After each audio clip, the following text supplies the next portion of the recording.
Okay, before we sort this out, the format is going to be first to two.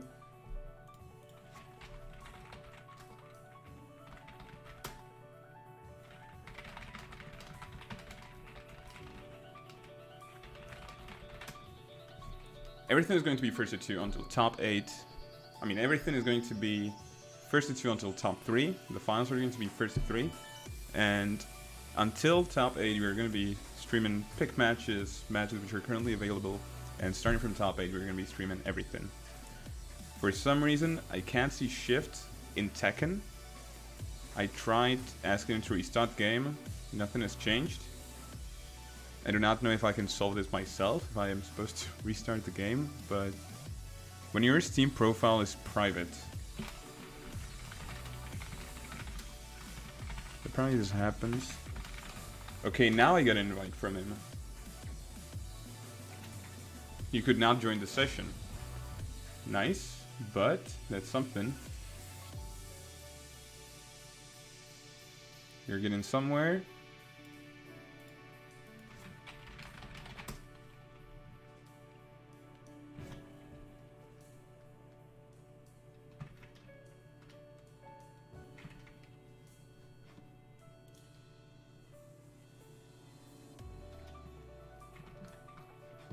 I'm also going to make the scoreboard here ready.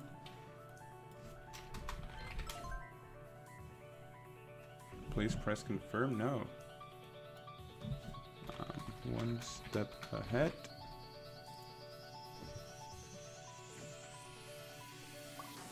Okay, there we go. Good. So I guess I'm supposed to wait. And we're gonna be starting.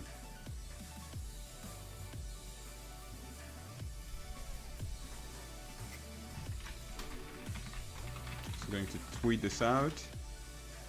HBR with Tekken 7 tournament starting.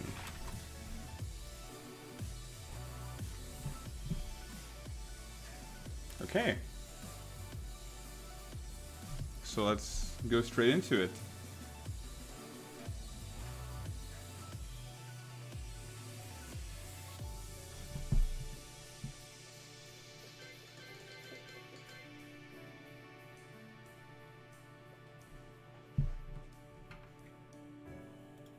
Or do I need to make some... Okay, good. So we're going to be having a Shift versus One Step Ahead. For my knowledge, it's Sweden versus Germany, if I'm not mistaken. Both players, from what I heard, very strong. So we're going to be having Heihachi. Everyone likes some Heihachi skills.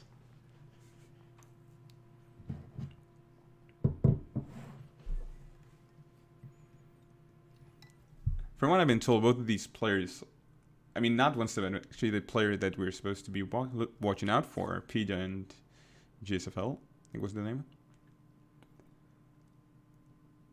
So let's see. Let's get ready for this. Also, as everybody knows, the balance patch is coming out very soon. Okay, Devil Jin versus Heihachi. Devil Jin, the better version of Heihachi. One Step Ahead already going in. Shiv just pokes him out of the way. There. One Step Ahead gets the low. Carries slightly closer to the wall. Let's go with the pressure, and Shift once again just pokes him out. One Step Ahead hitting with the low. Both players very cool in life. Okay, One Step Ahead gets the momentum going.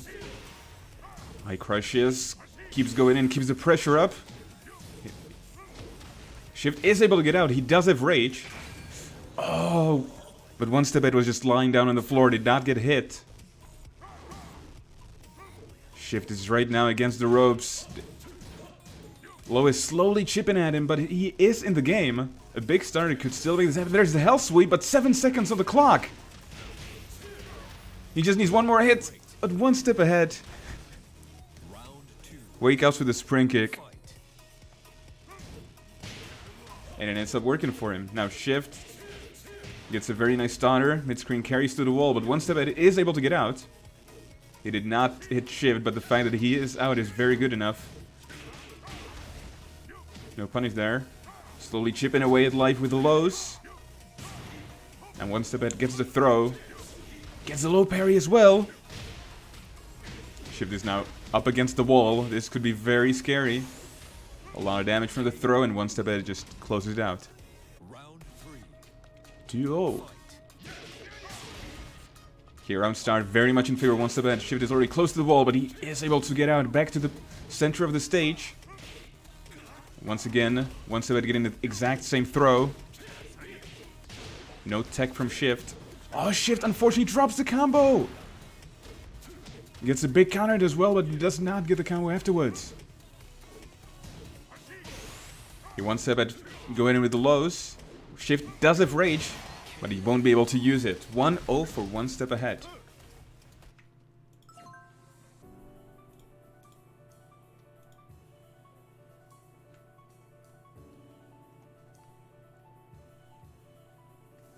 Does this have to be 30 seconds, or can I remake this for 15 seconds or something less?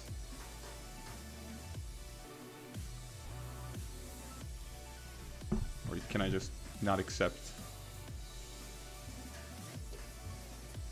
It's 30 seconds and I cannot change it? Okay. So let's see if Shift is going to... If Shift is going to change his approach to the game, maybe? If he is going to change a character?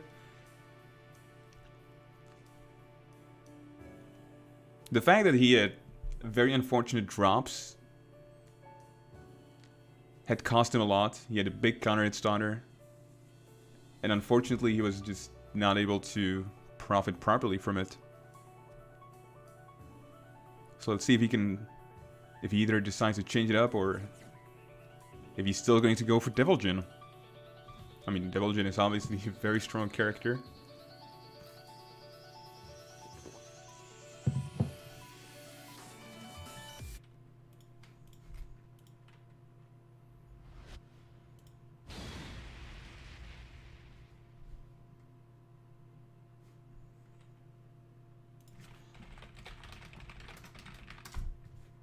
Okay, so it's once again going to be Heihachi versus Devil Jin.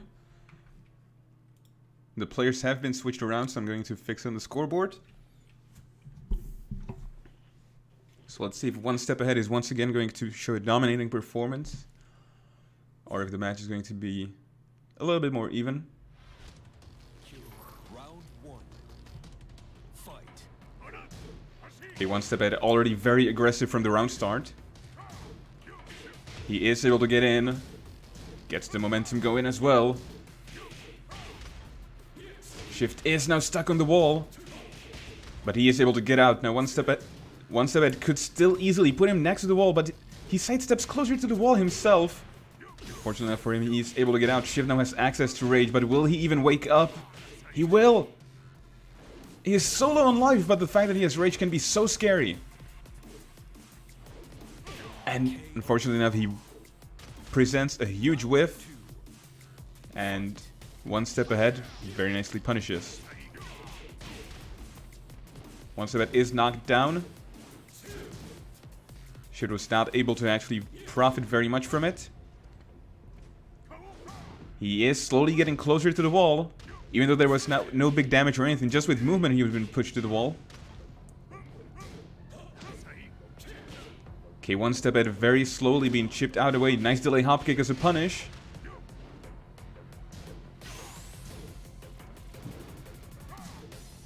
One step ahead going in. He does have access to rage as well.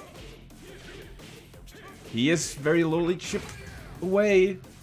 Rage drive used. Nice block from Shift, but can Shift actually take this?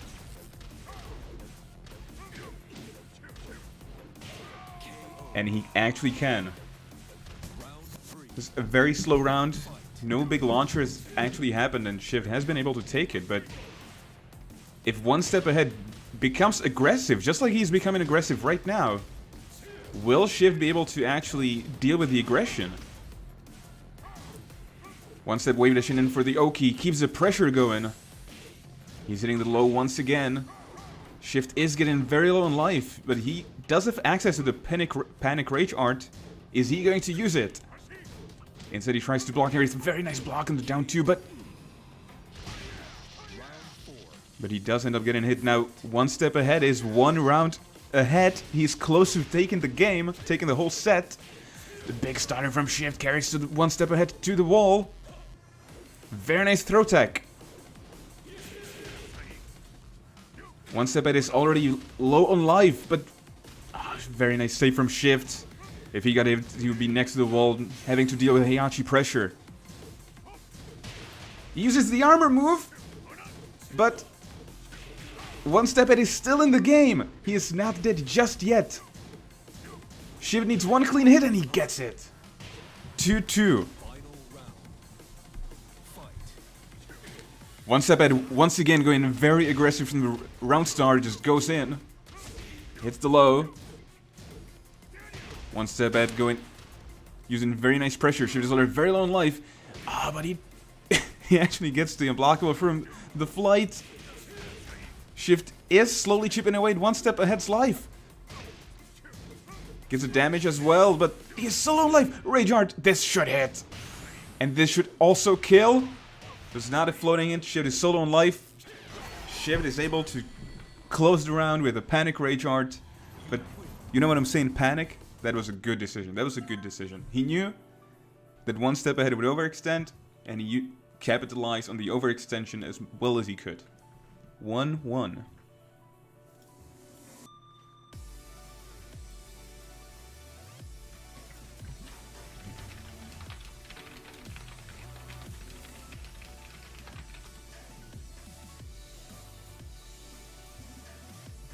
Okay. So, one thing that I have to say that was very pleasing was that Shift was able to deal with the fact that one step ahead was so aggressive. It's one of the things that this match is definitely boiling down to. That Heihachi pressure can be very scary. So can Deviljin, obviously. Deviljin a character that's present in many areas, but one step ahead just feels like he's able to just go in and play his game. Whereas with Shift, it feels like he's always trying to figure out how to stop that, how to block well.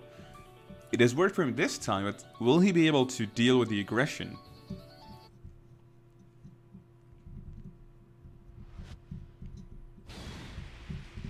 One step ahead, Stain once again with Heihachi.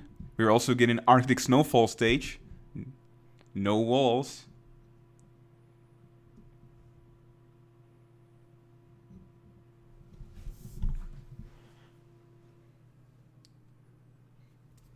Deviljin having a huge wall carry will not be an issue at this stage, but let's see how this goes. Round 1. Fight. Okay, one step ahead, not playing very aggressively from the round start, decided to go for backdash. Trade from both players. Shift just flying away, just SOS, I'm out of here. Screw this, out of here. Jump away. No punish from Shift. One step ahead gets the launcher. Drops the combo, but the damage has been dealt. Shift is getting lower and lower in life. But Shift does get the hell sweep. He also has Rage. Drops the combo. Unfortunately, that's the second time he's dropped this combo. I think it was even the same point. And just as it's cost him the game before, it has cost him the game now. One step ahead gets the low. Shift using counter pokes. He is able to deal solid damage to one step ahead, but one step ahead gets the launcher. Both players are mid-screen. But what I said, one step ahead just goes in. Shift gets the wake-up hop kick. There's the hell sweep. Will he get the full combo? He will. 1-1.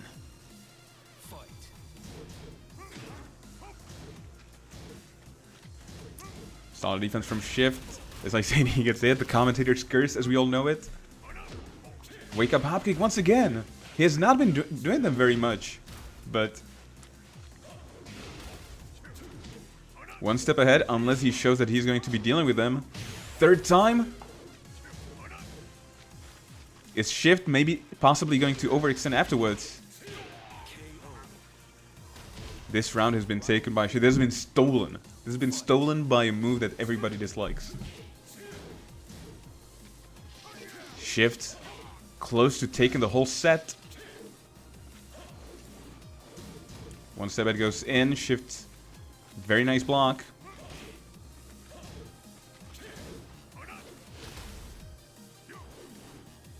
Shift not really wanting to deal with the Oki, very nice evasion with slowly waking up. Very nice block on the second health sweep low. Shift getting solid punish shift, but the damage has been piling up.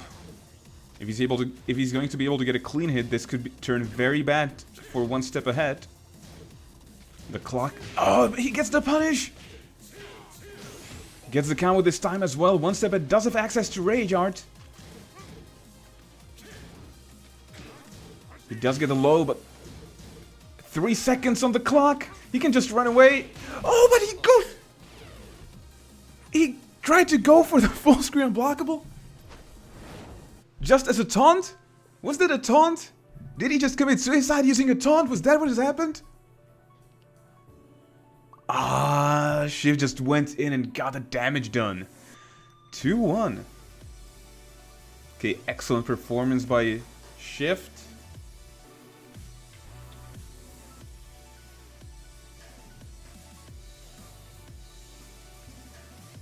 Okay, let me see if I've been told scores. Match 7 winner left. I think everything has been updated. So let's see. Could we get JFSL versus Conhax on stream, or are they playing already?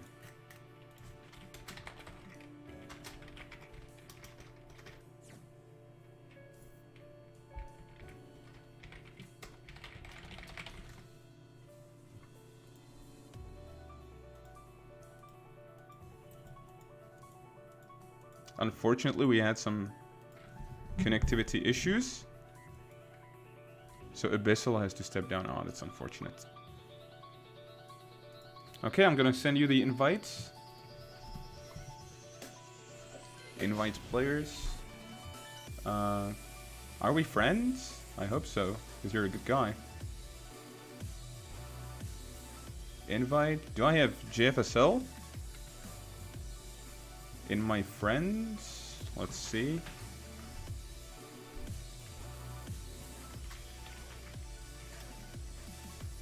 It does not seem like I have JFSL in my friend list.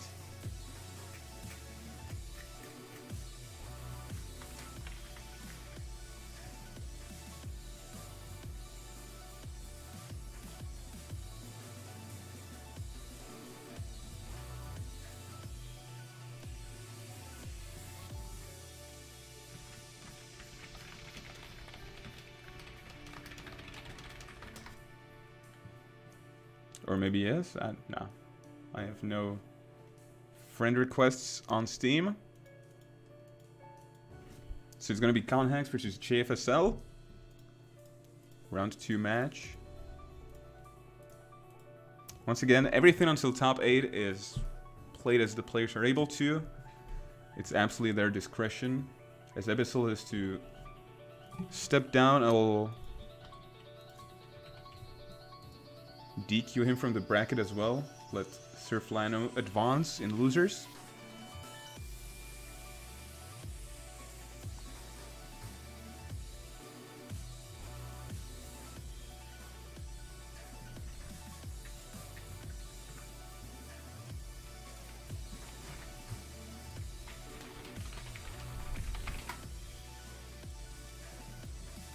For some reason, I'm not getting any response from JFSL. I hope he is here.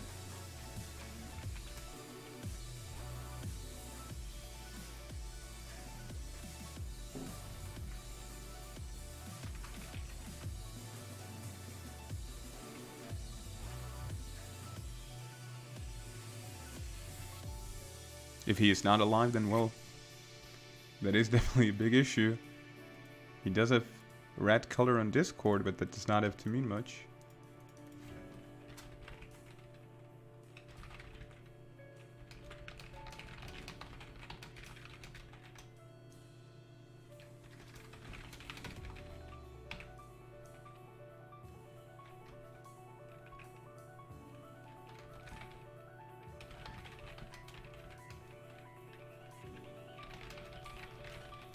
Okay, if JFSL is not going to be here in 10 minutes, he will earn a Conhax, as his opponent will earn a default win.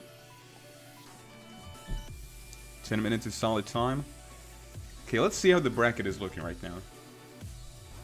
I should work on the tournament streams, especially considering that I want to stream some more stuff, but I'm not going to be clicking there just yet.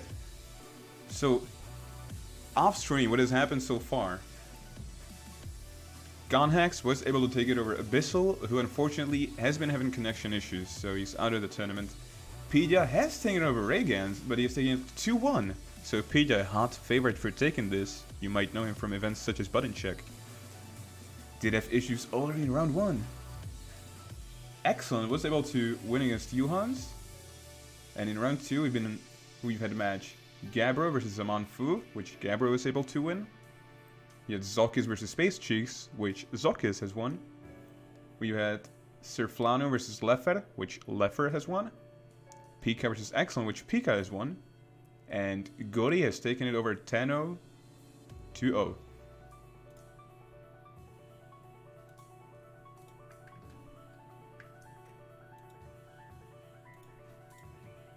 So as I said, it's been 10-minute call. I've written it at 20:06. So if he's not going to respond, it's 20 till 2016. Is Pidya playing? You could do another set on the stream. But then I wouldn't notice it. But you're right. You're absolutely right. I'm going to ask Pidya. Or wait, I think they've already played. Pidya, you're Suzaku? I think they're already playing. I'm just going to ask him on Steam.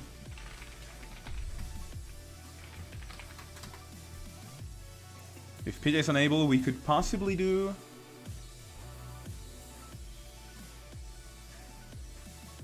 We could do Pika versus Gori, if they're not playing yet.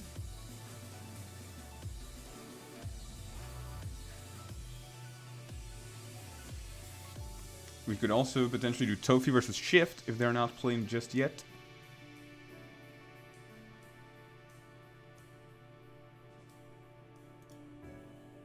But I feel like all of them are already playing right now. In losers, I think everybody's playing already as well, because the game's... JFSL is here. He has responded right now.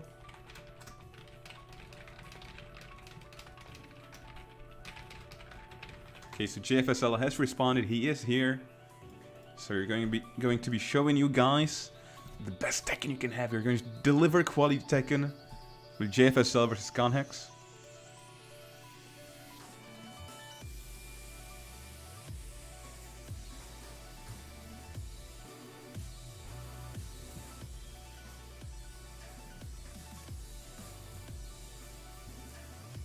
Unfortunately, so far I do not have it on my Steam. Hopefully he's going to send me a friend request real soon. Or I'm going to try funning him as in community. Oh, there we go. Add as a friend. Friend invite sent.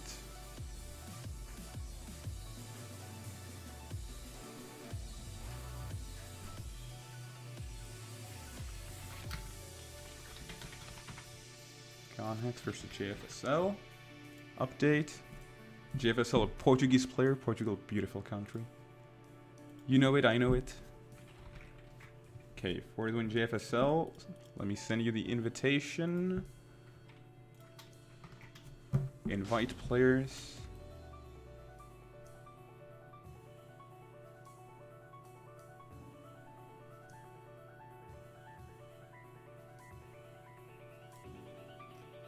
There we go. Invite sent. Hopefully, you should get it. You invited JFSL to play. There we go. Everything has been sorted out. JFSL is here. Stream. I know you were scared. I was scared myself, but we're going straight into the games.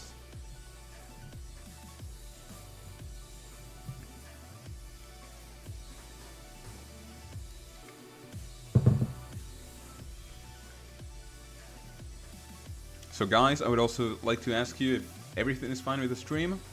If there are any issues, audio is too low, audio is too high, or video is clunky or anything, please tell me so that I can fix it. Obviously top 8 is going to be a big deal, so we need to make sure everything is fine. Okay. Both players are ready. Let's do this.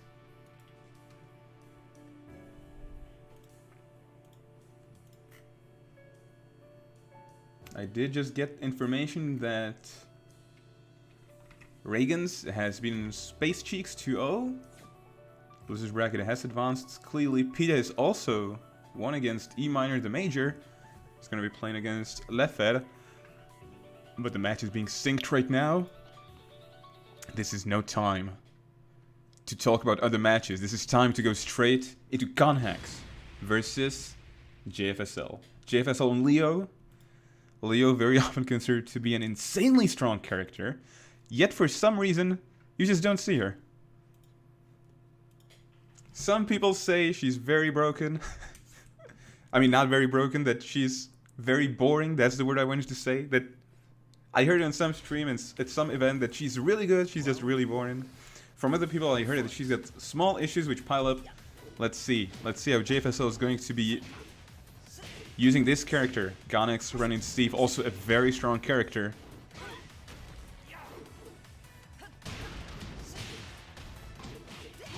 Okay, JFSL gets a corner combo.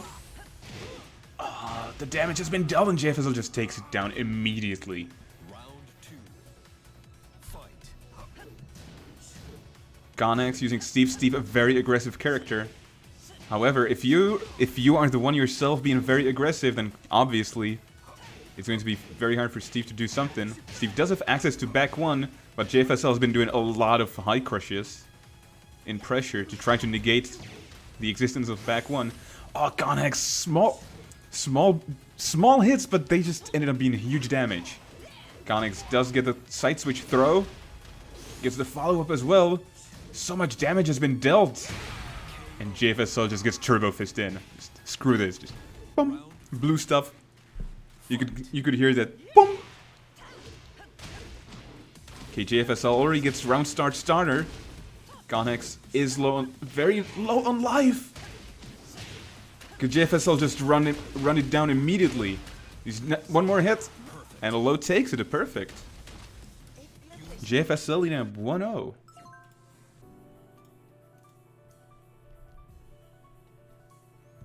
As we once found out from the Marvel community, 5 golden letters. I actually find it surprising that perfect is golden in every single game. I've never noticed that. But okay, it's up to Conhex to... Clearly, JFSL does not really have to adapt to anything right now.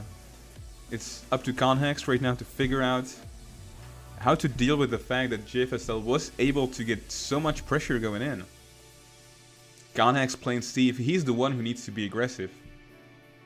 In the ideal world, JFSL should be the one fearing his aggression, who should be playing his game, and Conhex would just be going in, and JFSL would need to figure out how he wants to deal with the pressure, if he's going to contest, if he ducks, if he backdashes or something, but that has not even been issue even once.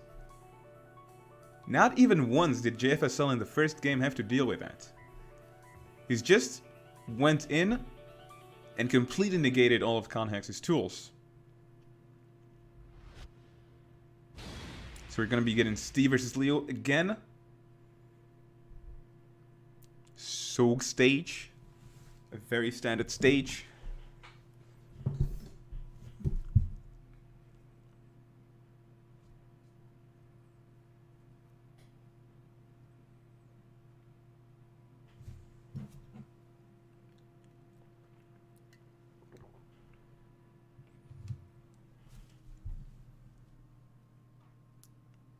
Leo is obviously a very spooky character when she gets started.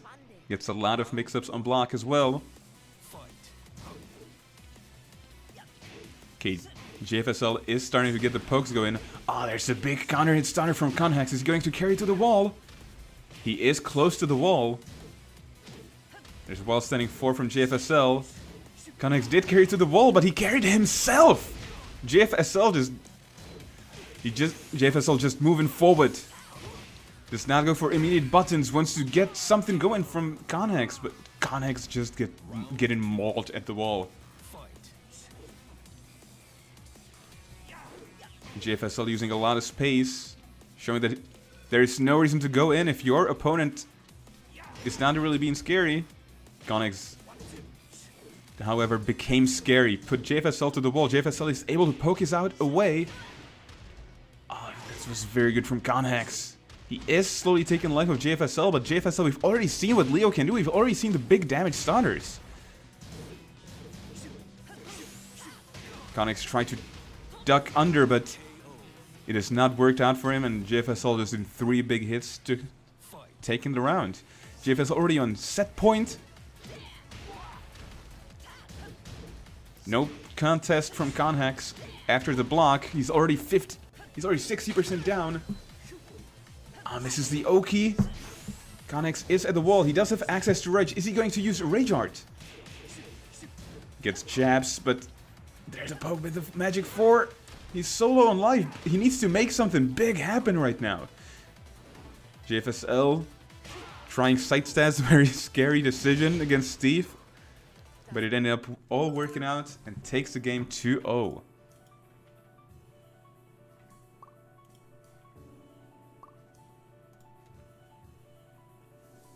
Well played by JFSL. Okay, are Pidgeot and Leffer playing already? Let's find out. I would assume they are.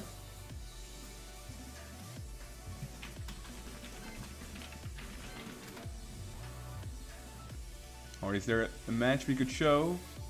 Ideally with players we have not seen yet.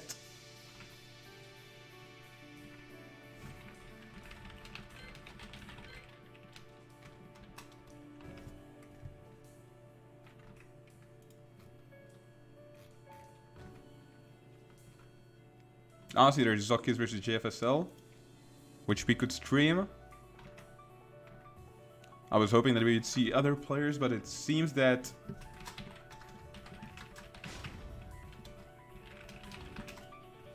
okay, we'll be doing JFSL versus Zockies once again. JFSL.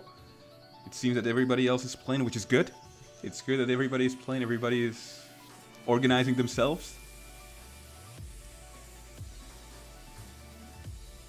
Okay, invited JFSL, going to be inviting Zockies as well. If the game lets me, if I can even find him.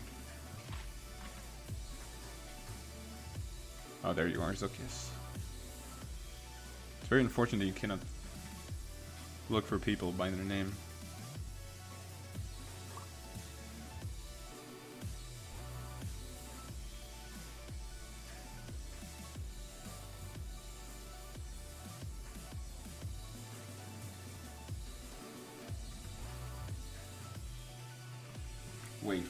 Wait.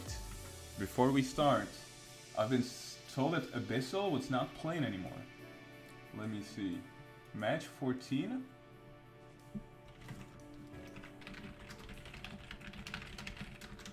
I've been told that Abyssal is not going to be playing by Conhex. And I just got the message that he's won.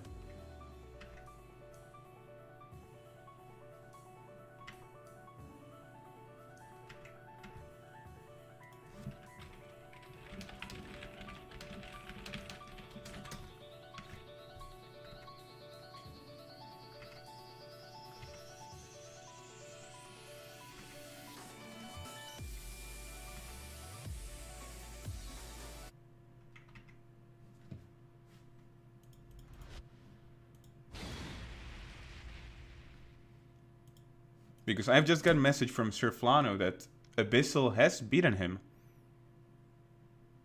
Even though I thought that Abyssal was stepping down, so I gave Sir Flano a default win.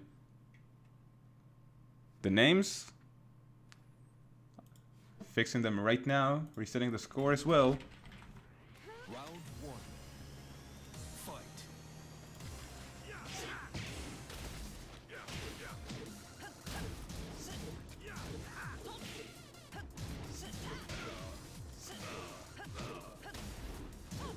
Okay, I'm sorry that I'm not commenting this, but this needs to be solved.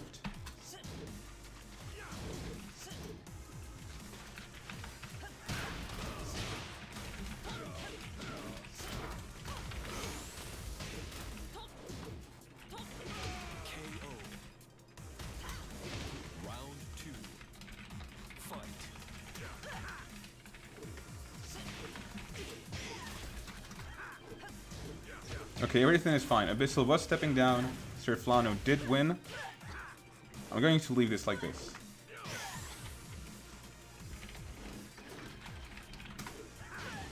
Okay. So, I wasn't looking, and Zokis has clearly had a big pull around. Once again, sorry that this has happened. There's been a bit of a miscommunication. Okay, Zokis is solid damage once again. This is Paul, and Paul can hurt.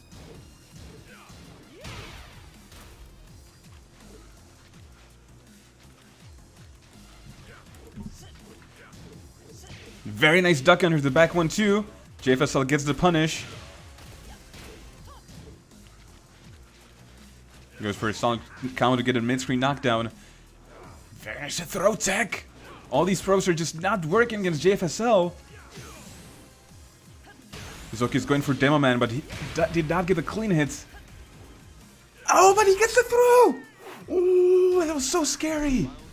JFSL slightly missing his mix-ups, and Zokis profits from it with a throw. No duck on the back one too this time. Okay, JFSL gets the big starter. Life is now even. Oh, very nice hop kick into the wake-up button. Very nice hard read. Gets the low as well. The damage has been dealt. Zokis needs to make something happen, but JFSL takes the round. Final round. Fight. Oh, very nice. Back sway 4. Oh, there's a down forward 2 starter.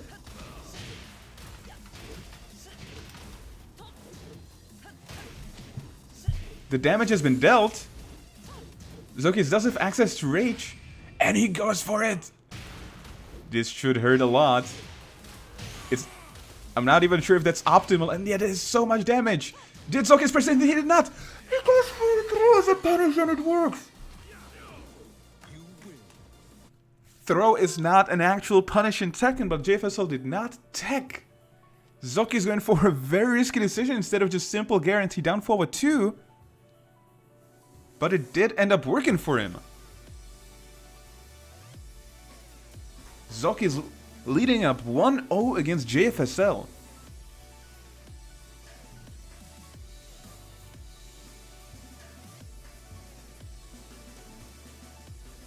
Okay, to explain what has happened in loser's bracket with the Surflano and Abyssal situation, Abyssal did have laggy, was lagging a lot. They played the set. Abyssal did win. However, Abyssal still decided to step down because the connection was just that bad. So Surflano advanced and then lost against E minor, the major. So that is the state of the bracket. Everything is working out. We already have the first 2 players in round 4 being the top 8, which is winner's side, Pidya versus Pika. Both players are on PI. Maybe there's some sort of bracket collusion that I didn't tell anyone about, but that's how it is. Okay, Zokis leading up 1-0 against JFSL.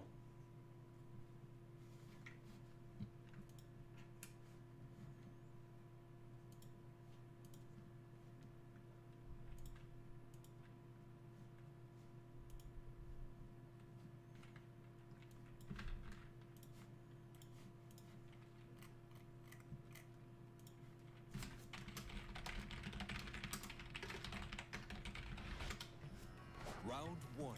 Oh shit, what button did I press? How do I turn this off? Well. Cool. Oh, there we go.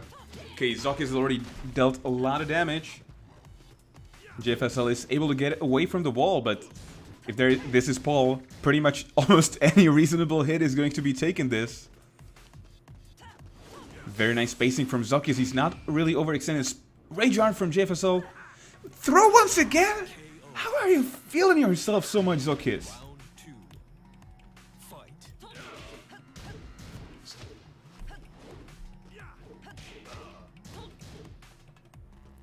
JFSL slowly pushing Zokis to the wall. Ah, very nice block from JFSL. Goes for a crouch jab to extend pressure.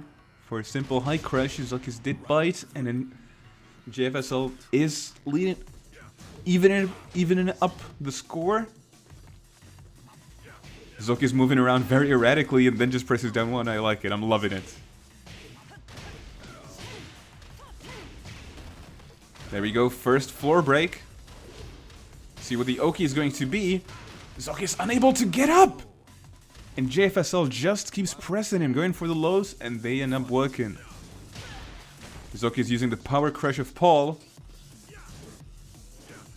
Zoki is this green rank Tekken? Is this how you play Paul?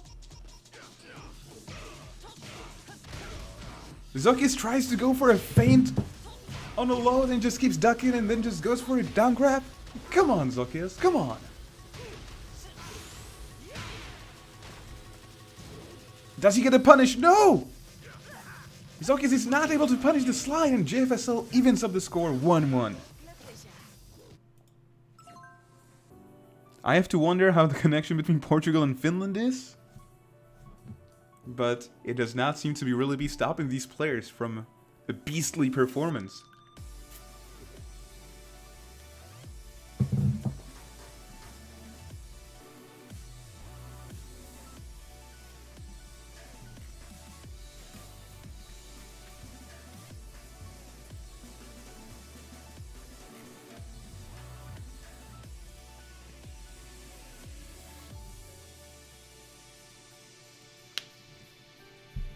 Finland, that explains it. Karal. Karal, Finland.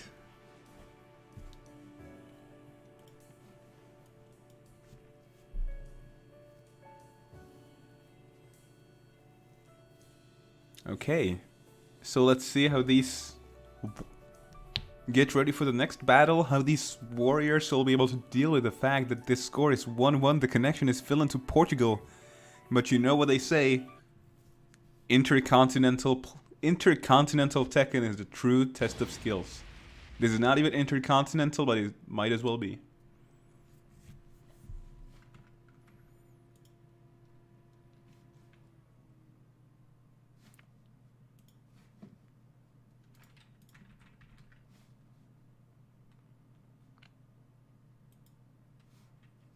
So let's see, JFSL. In the last rounds, he was able to deal with the fact with what Zokis was doing. He started getting a lot of momentum. He started having a lot of the momentum, and Zokis was unable to deal with it. So let's see if that's going to stay. A very nice block on the low. Did not even get the proper while standing punish, but thing with punishes is whatever, something is better than nothing always. Gets the tackle right, and is able to close the round. This is maximum Paul. This is as Paul as you can get. And Zokis is loving it. And I'm loving it myself. Okay, JFSL does get a very nice while standing stunner. Carries to the wall. Gets the wall break as well.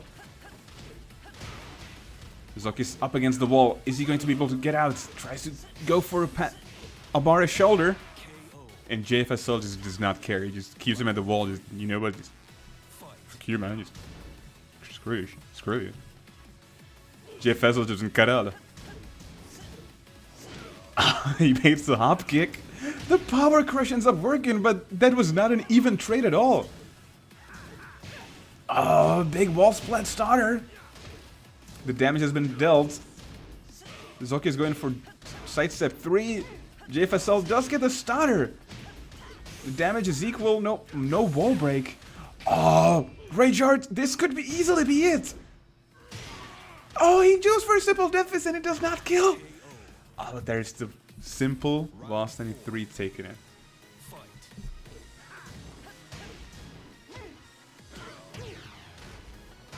Okay, JFSL very early getting a lot of damage though. JFSL just going, you know what? You know what we say to this Portuguese shit? Caralho. Zoki is just going, you know what we say in Finland? V2. Oh, power crush. 0 on block. Zoki is ducking under the highs, but he needs to make something happen, and he does now. JFSL with a simple low chips away at Zocchis' health, and the score is 2-2. This is the final match. Zocchis is already at the ball, but sidewall puts him back mid-screen. Nice block from Zocchis. Oh, gets the run-up, Demoman. Demoman, no clean hit. JFSL does get the punish with down forward 2. This should not be wall carry. He gets the mid-screen mix-up, and the final mid takes it. Turbo Fist. JFSL just, you know what? Leo can do this as well. You're not the only one who can do this, Pavel. You're not the only one in Turbo Fists. Come on. And JFSL takes it over Zocchis 2-1. Okay. Solid performance. We've already got winner's side of top 8 settle. Gabro, JFSL, Pita and Pika. Let's go losers. Let's see if we can stream anything.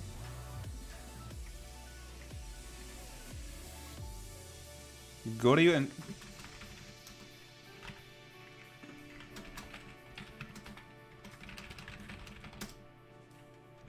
I'm asking Gory and Reagans. Okay. I'm going to send the players invitations. Hopefully I have them both on Steam. I do have Gabro, but I do not see Gory. Do I have Gory on Steam? Does not seem like I do.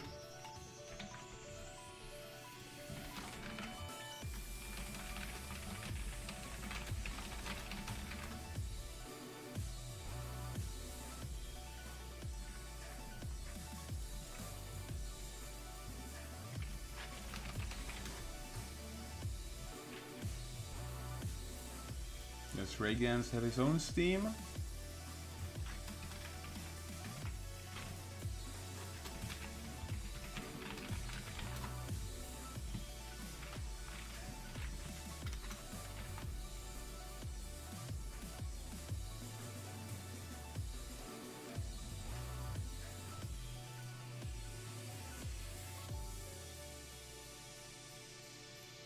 Okay, invite sent to Gory. Now I'm waiting for Reagans to hit me up with a Steam.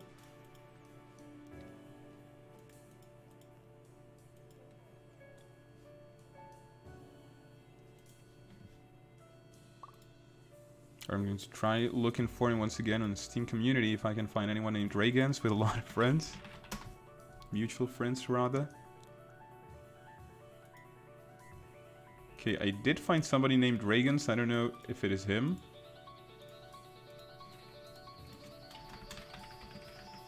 Okay. Reagans is typing. Anime porn pic? Okay, this is him.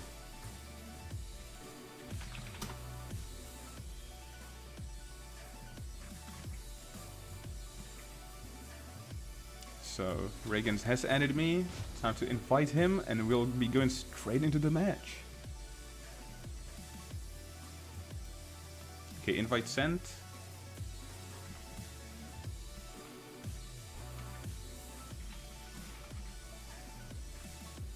We invited Reagans to play Tekken.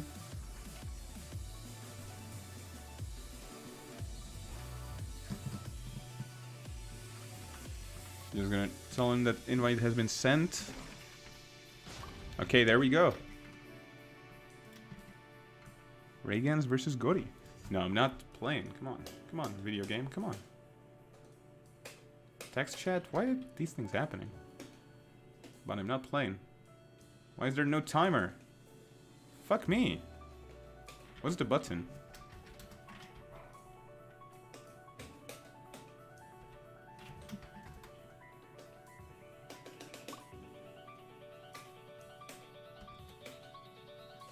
Wild PRK joins the fight. I do not want to play. This is the opponent for the next match. Okay. Now I will not press anything. Because whenever I press something on keyboard, it always breaks the game. Stupid turn system indeed. But it's been my mistake. I'm not going to be saying that. Because I'm afraid that if I write something, I will destroy it once again. This is a very delicate system, and if I touch it, something bad will happen. I think it would be easier if I had an 8-button stick, but my stick only has 6 buttons, so I can't really control menus very often. Okay, so we're going to be going straight into it. Update the names on the scoreboard. Gori versus Raygans. Gori, a Swedish player? I know him from Guilty Gear. Raygans, I do not know. But I can see there is some love for Raygans in the stream chat. Send all your energy to the player. And let's go straight into it. Okay, Leo versus Jack 7. Raygans is from the UK. Cool, so we're going to be given Sweden versus the UK. Jack 7, also known as Savior. Savior of Tekken. Considered very often to be a very strong character. And I mean, whenever you watch a high-profile streamer, you're bound to see some good Jack. He's got a really good tool set. However, he is very simple. And you need to be very much on point. You need to be very consistent to win well with him. So let's see if Gori with Leo. Leo, even though she's very strong, one of the strengths is that Leo can very easily and definitely steal rounds. Just make something, do some smart decision and take it out. So let's see if Raygans is going to be as consistent as he needs to be. Waves down forward to no punish from Gori. Oh, but Gori gets the starter. Let's see if he's going to get the mix-up afterwards. And Gori tries to play it simple, play it clean. And Raygans is able to get away from the wall. Raygans is able to keep being in the range 0. He had so much pressure going, and it is showing on the live. Oh, Gori is already very low. It's just one more hit from Raygans to take it. And he does take it. 1-0 on rounds for Raygans. Oh, gets the big starter. Gori already 50% of life just gone, just melted. Oh, but he gets the low. Is able to get away from the wall. However, Raygans has such a huge life lead. Solid damage dealt from Gori. Oh, gets the big low. Gori does have access to rage now. Raygans must not overextend. Gori is now up against the wall. He is able to get out. Goes for the risky mid. A very nice high crush. Goes for turbo fist. Raygans has access to rage. Pixel of life. And Gori takes the round. 1-1. This was one of the things that I was talking about. Raygans did have the life lead. He had so much momentum going, but he did not. He decided to just use the life lead, play it safe, and over time Gori just went in and was able to take it. But now once again Gori is up against the wall, but he gets the starter. Raygans overextended. Gori utilized this.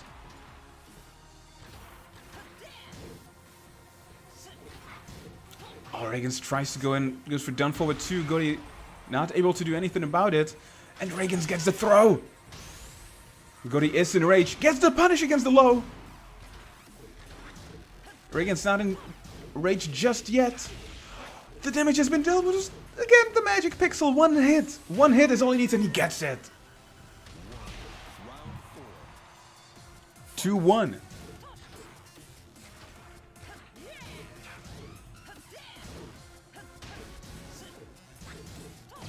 Oh, there's a big starter from Raygans.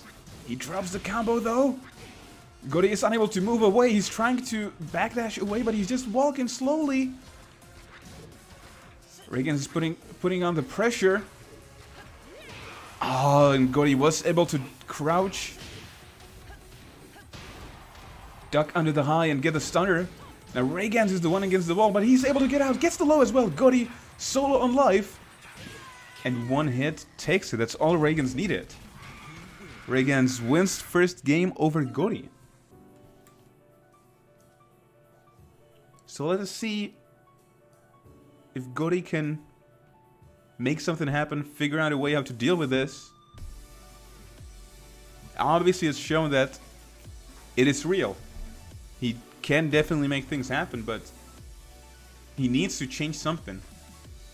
Even if the score does not show it, or even if Rayguns did not really get big momentum going, almost never did Gory actually get a situation where he would just be able to get in, where he would have actual momentum. He was always playing Rayguns' game.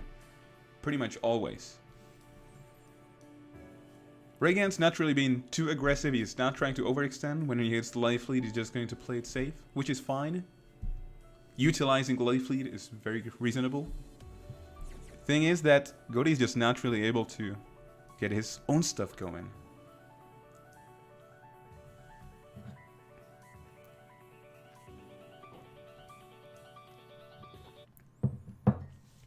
So let us see if there is going to be any sort of a difference now, if Gory is maybe going to approach the match differently. Because right now for Rayguns, there is no burden on him. So far,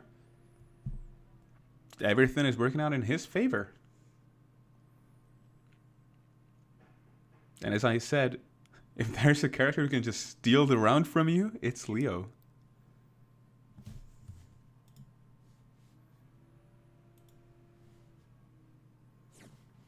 Okay.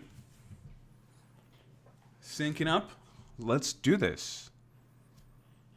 If you just turn on to the stream, sorry. This is Exile TV League 2, stream on my channel because Exile had been issues. We are not in top 8 just yet. But these players are fighting for it. This is already a loser's bracket. Winner's side has been decided. A very nice low parry from Rayguns. Gory is being carried to the wall. Solid block in the mid from Gory, but Rayguns gets the throw. Oh, so much damage has been dealt. Rayguns put himself next to the wall, but he was just able to keep going in. Very convincingly, Rayguns wins the round. Just utilizing movement, Gory is feeling very bad. Rayguns gets the starter. Rayguns just slowly chipping at life. He gets the wall splat as well. Is this going to be enough? No, it's not. Gory is still alive, and as I say it, Rayguns takes it. 2-0. Rayguns is taking this game so fast. I was saying that he was given a lot of space to Gory in the first set, but he's showing that he has no reason to. Rayguns is just going in. A big starter from Rayguns. He does not get the full combo, but it's fine. He just needs one clean hit and he takes it. 3-0. So fast, so dominating. 2-0. Rayguns takes it over Gory. Solid performance by the both players. And with that being said, Rayguns is advancing winner's side to loser's bracket. So the last two matches, which we are going to be seeing before top 8. I mean, I'm not sure if we're going to be seeing them. I'm going to ask the players. It seems that Zokis is already playing versus one step ahead. And let's see, what about Shift, E minor? Because then those two are the only sets we can do before the top 8. And if they're already playing, then we're going to be starting with top 8. Okay, so Shift versus E minor. We're going to be doing this set right now. Do I have E minor? I'm DQ.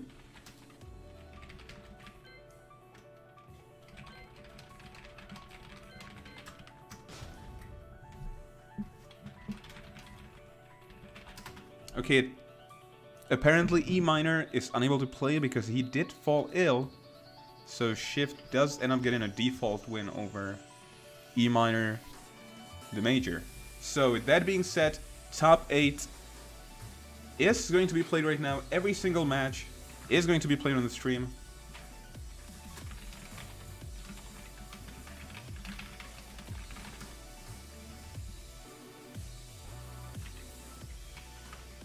Okay, so first we're going to be starting with Gabro versus JFSL. I'm going to send them the invites first, then I'm going to be saying things. For the win, JFSL, invite sent, and Gabro, invite sent. Okay.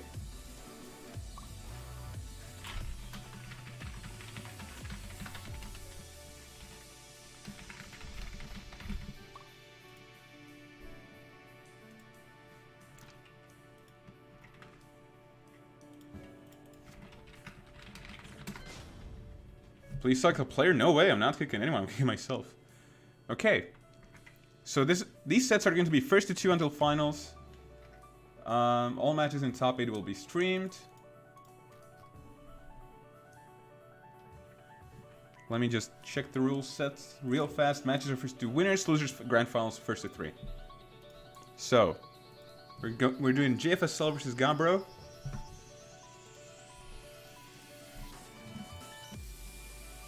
Is the worst gunner in winner's side? Yes, Pete is in winner's side. If you have just turned in to top 8 of Exile League,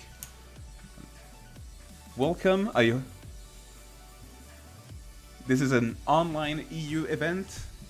It has been planned to be run on Exile TV stream. Unfortunately enough, Exile did have issues with his internet last minute, just crashed completely. And it seems that he has not been able to get it running right so far.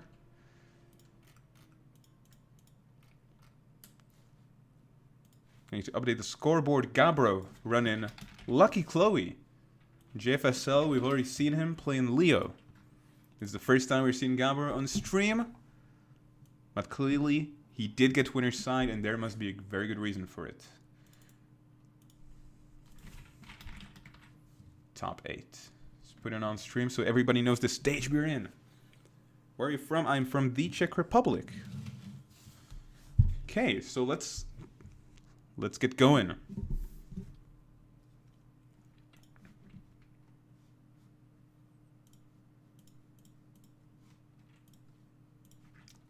Again, everyone, tell your friends, tell your family, top 8 is happening. Round 1. Fight. Okay, Gabro gets the round sound hit, gets a knockdown. Gets the low as well. Gets the launcher. Counter hit specific, it seems. Oh, JFSL is unable to make anything happen. Gabro is just getting all the hits he needs. Oh, but that was a solid punish from JFSL. JFSL gets the full combo. However, he did send Gabro full screen, so he does not get the Oki, but he does not even need it. JFSL takes the first round. 2. Fight.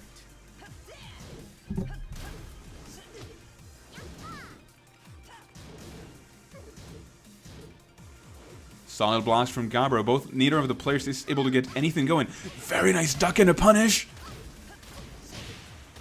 JFSL does get a combo. Goes for a mid-screen knockdown for the Oki. Is unable to get any clean hit.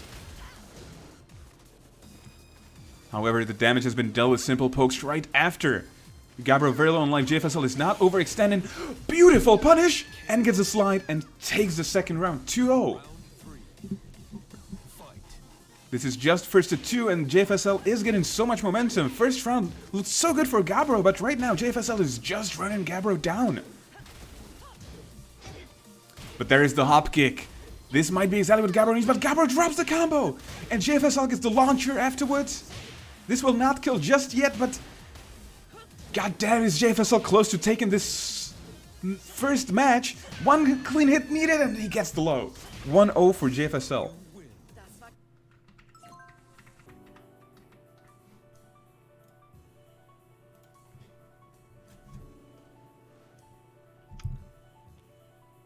So as I was saying right there, first round, it looked like Gabro had so much momentum going, and the pokes were there, pokes were on point. Gabro was able to get the pressure going. He was just mauling JFSL pretty much. Even read him right with the counter hit starters, but JFSL was able to figure it out, and afterwards it felt like Gabro just kept being red. Like, JFSL was one step ahead of him, and JFSL was doing every single decision right. So let's see if he can actually adapt. See if there's going to be any sort of a change.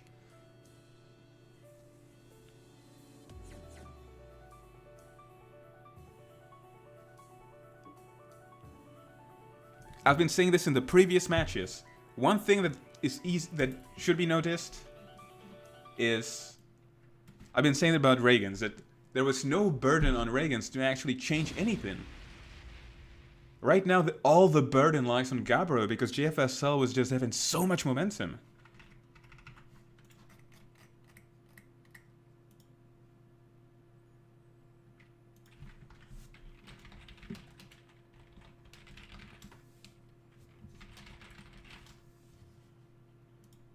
Okay, I posted this on Tekken Zaibatsu, in case anyone from them is interested in watching Top 8 of Exile League Volume 2. Top 8! Top 8! Okay, going straight into it. Let's see how Gabbro is going to adapt, and let's see if JFSL is going to be changing anything.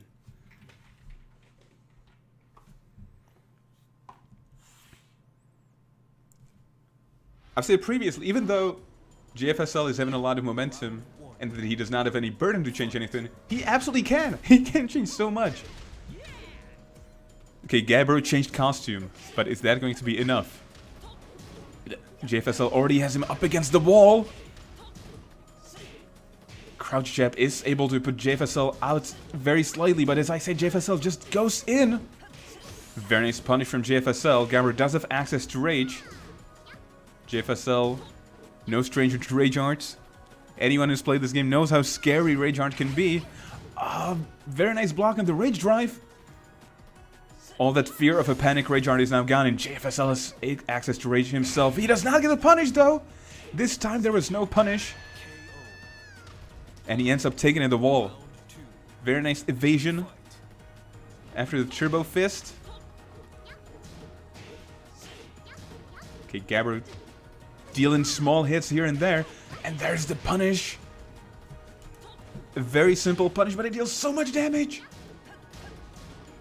And it carries to the wall so well. Oh, very nice punish from Gabbro. Gabbro just overextending. But now Gabbro is the one who gets a very nice whiff punish. Is this going to be enough? It is! 1-1. So JFSL clearly, when it comes to neutral game, has a lot of momentum going, but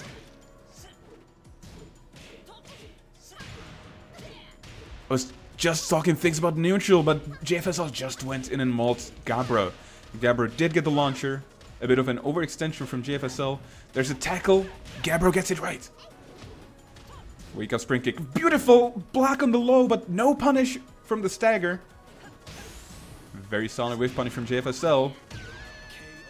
Definitely not optimal, but you know what? I said it before, I will say it always. Something is always better than nothing. JFSL is on set point. Oh, no block from JFSL. Very nice duck punish. Ball standing launcher. Mid-screen knockdown. He's going to get the mix-up. Solid blast from Gabbro. Okay, JFSL gets the pokes going. Beautiful sidestep once again. Sidewalk even. And now Gabbro pixel of health. This is the magic pixel. He needs to make something happen real quick.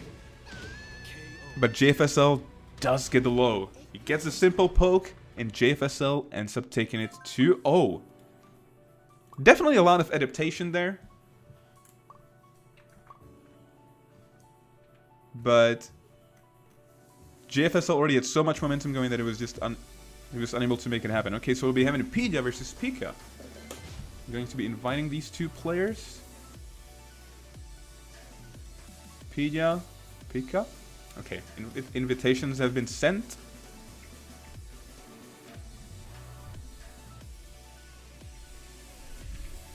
However, do not fear, Gabbro is still not out of the tournament just yet.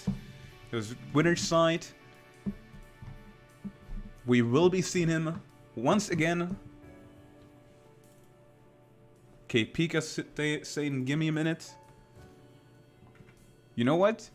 I will give you a minute, but how about the stream? The stream wants to see some good Tekken. Stream wants to see this. Okay. There we have Pidgeot. Pidgeot is basically the only player I can say anything about.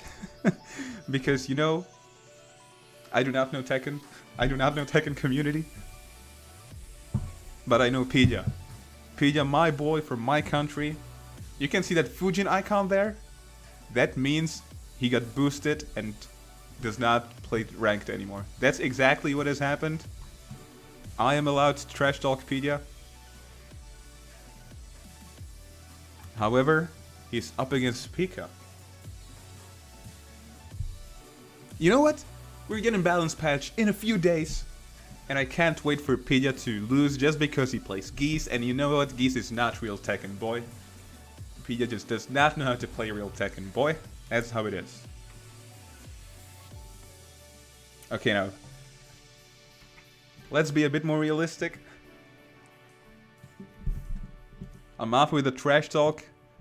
Midi, you are allowed to trash talk Pidgeot only when it comes to FTL. Only when it comes to FTL. Okay, Pika is here.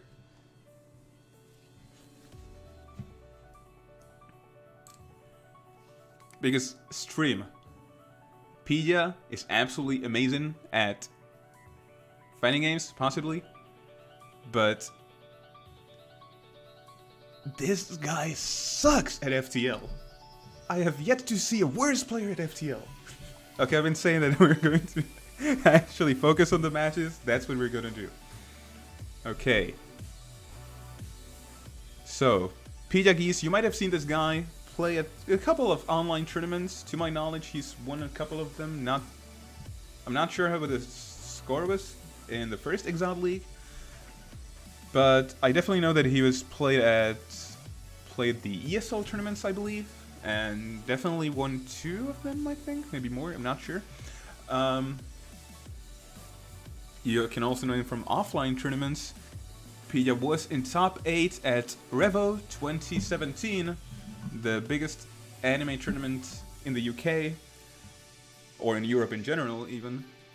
And he was second at Button Check 2018, and he is going to be going to Dreamology Derby 5. So guys, if you are going to like what Pidgeot is doing, how he's playing, check out Dreamology Derby 5 the next weekend, or rather this weekend, the following weekend. He's going to be up against Pika and Eddie. Now,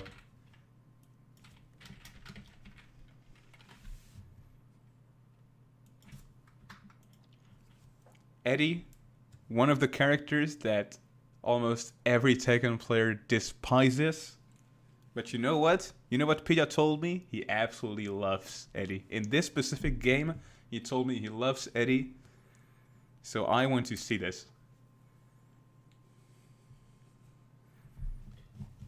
Sinking, and let's go.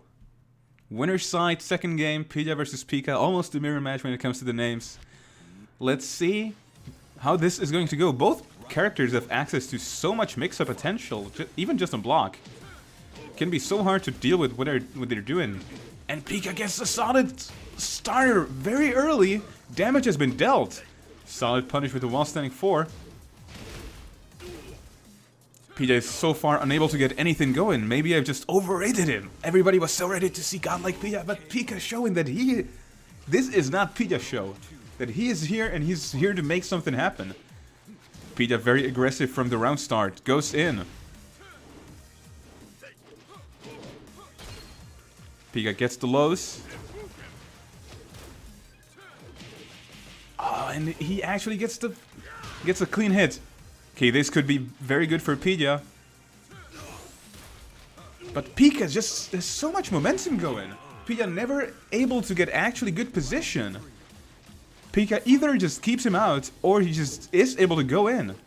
Pika absolutely unable to actually get his own game started. There's the float combo. Misses the Oki.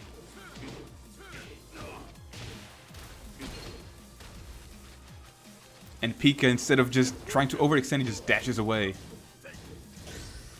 This max mode cancel. Pika gets the starter. A very simple knee from Pika. Oh, there's the big starter. Is this exactly what Pika needed? Is Pika going to be able to take this right now? Pika has access to rage. He uses it just as I'm saying it. Jab pressure from Pika. Pika tries to keep out Pika with fireballs, but there's the float starter. No finish, just hit Magic Pixel. 7 seconds left on the clock, and Pika takes it with a fireball. Pika is in the game.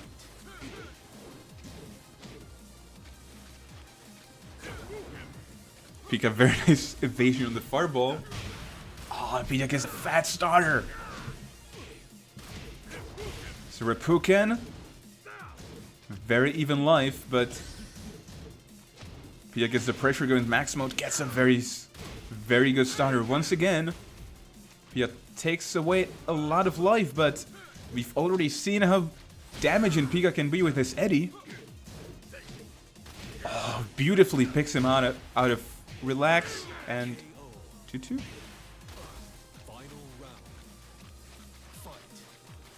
Pika going, you know what, you're not gonna lie on the floor, come on, just stand up, you know what, stand up.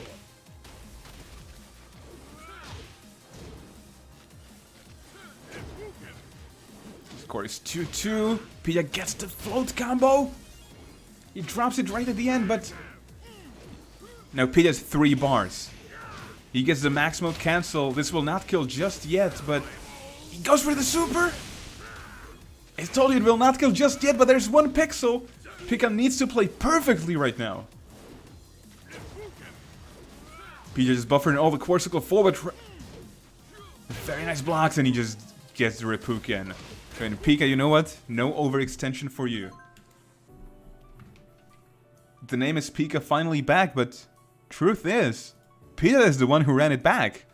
Pika was up 0-2. It looked so bad for him, but he was able to turn it around. Score is 1-0 right now for Pika. Thing is, in the previous games I've been saying so much that one of the players needs to adapt. There's burden on one side, or burden on the other. But in this game it feels like both players are going for pretty good decisions. The only thing that Pika, it seemed in the first round or two, Pika really had it difficult to find his own position. He was either too far or Pika just went in. Like, he was playing Pika's game so much. And it felt like Pika's positioning, his whole movement, spacing, was really on point. It was so hard for Pika to just get anything running. He was playing his game so much. So I want to see if what has changed is that Pika simply became a bit more used to the game, or maybe that Pika could just play the keep away game a bit more and play from the threat. Because it definitely felt like Pika was getting many punishes of overextensions. So let us see how this is going to go. Game 2. Pika versus Pika. This is Exile League Top 8 winner's side.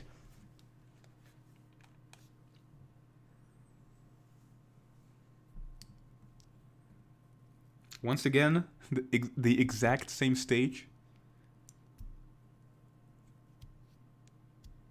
For some reason, whenever you select random, you never get random. I mean, thing is that maybe this was not random. I would assume that if Pika was the one picking the stage, you would naturally want to play against Pika at the wall.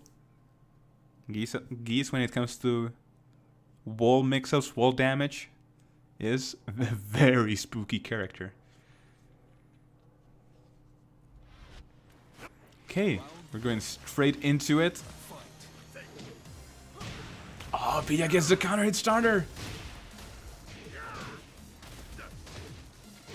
Gets the simple lows as well. Pika, so much momentum right now. Beautiful parry. This will not kill just yet. Pika does have access to rage. Very nice contest from Pika. Contest Pika's pressure. Now Pika's so low on life. This is Geese, so pretty much anything can kill. He ducks under the mid. What's that? What? Is this Tekken? Did you guys see what I've seen? Is that consistent Tekken behavior? The first round goes to Pika. Oh, beautiful punish from Pika. Even seemed like he even confirmed that. It was a beautiful, very solid delay there.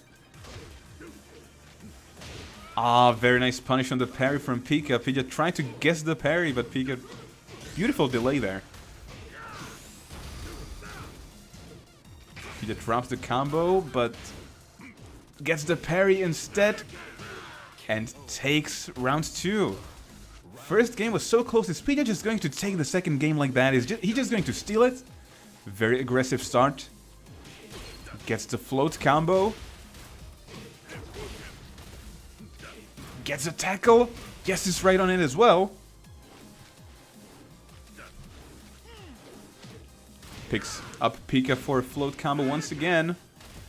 The damage has been dealt. Pika does not have access to rage. He gets it now. And Pika just overwhelms Pika second game. Score is 2-0.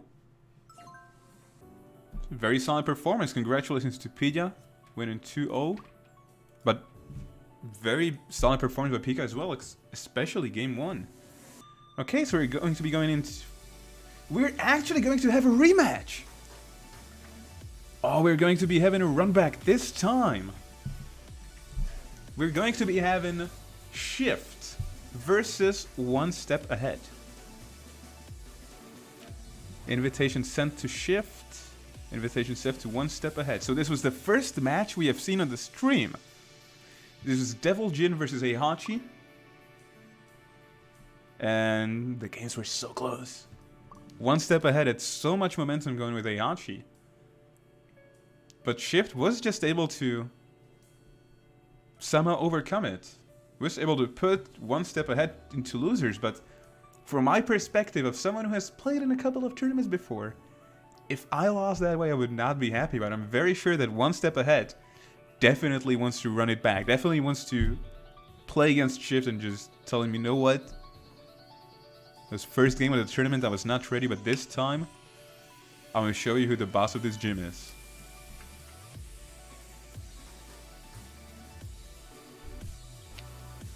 So this is loser side, still first to 2. The winner of this is going to be playing against Pika. Sitting in the winners finals, we've already got JFSL versus Pika. They can wait for a while, since we'll be doing the standard winners, losers, finals, winners, loser, grand finals.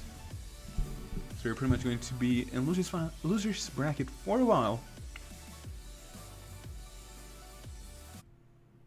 Okay. Shift running his Devil Jin versus One Step Ahead running Heihachi. Now we've already seen how this went before. Let's see if anything is going to change. The first game, what has happened was that One Step Ahead was able to be very aggressive. However, Shift was just able to, when it came to defense, he was able to duck under things, get a hotkey here and there. One round, he pretty much won it straight with that. So let us see if anything is going to be different this time. Shoutouts to Exil. Oh, very nice punish on Wind Godfist. No electric there. Very solid recognition from Shift. A lot of pressure from One Step Ahead, but he did overextend. Names are wrong. Sorry about that. I'm juggling a lot of things right now, but I'm just excited for a good Tekken. Okay, scoreboard has been updated. One Step Ahead is very low in life. He gets a low Sawbuck, but no punish on the second hell sweep low. Shift is up against the wall, and he ends up taking round 1. Round 2. Fight. Very nice sidestep on the electric, but no actual punish. Ah, he gets the starter. Gets the wall break as well. Drops the combo right at the end. Shift capitalizes, but the damage has been dealt. One Step Ahead had so much life lead. Shift does have access to Rage. We've already seen that he is willing to go for Rage Art. And One Step Ahead gets the low crush, gets the damage, takes the second round. One Step Ahead gets the low, he gets the wall carry as well. No big starter, but the damage has been dealt. There is so much damage. No whiff punish from Shift, but he did get in, he did get pressure. No whiff punish once again. But now he gets the big starter. Gets the wall carry. Wall combo. Shift playing patiently. Not really overextending, one step ahead. Is very low on life. When it comes to life, Shift is the one who is one step ahead. Both players have rage. What is it? And Shift takes it. 2-1. Round 4. Fight. One step ahead, get in the low. Push and Shift a bit closer to the wall just with movement and simple pokes. A lot of whiffs from Shift, and one step ahead is naturally contesting them. Gets the electric stunner. Carries to the wall. Goes for mid as a mix-up.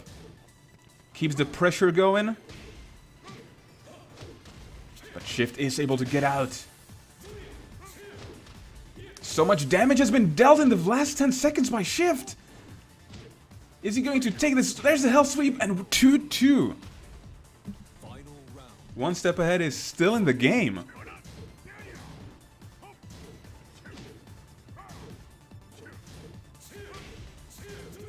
Okay, a lot of scrambles right now. There's the hobby from Shift. One step ahead is up against the wall. He does get a low sweep. Oh, turbo fist into the wall. No punish with delayed hop kick, but block is still good. Got the throw, put Shift next to the wall, and just chip it at his life with lows. 1-0 in favor of one step ahead. Literally one step ahead. One game ahead.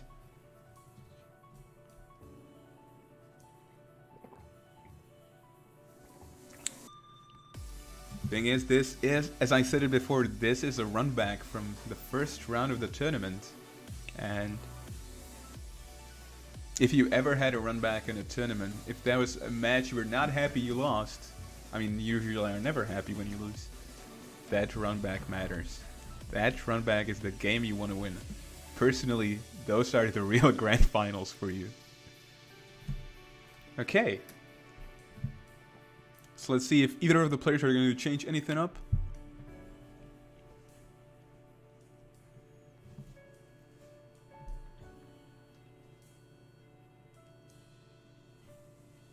Compared to the first game, I feel like Shift definitely is far more aggressive. He has access. He seems to be going far more for pressure, and he seems to just feel better about being aggressive when it comes to neutral with movement and pokes and etc.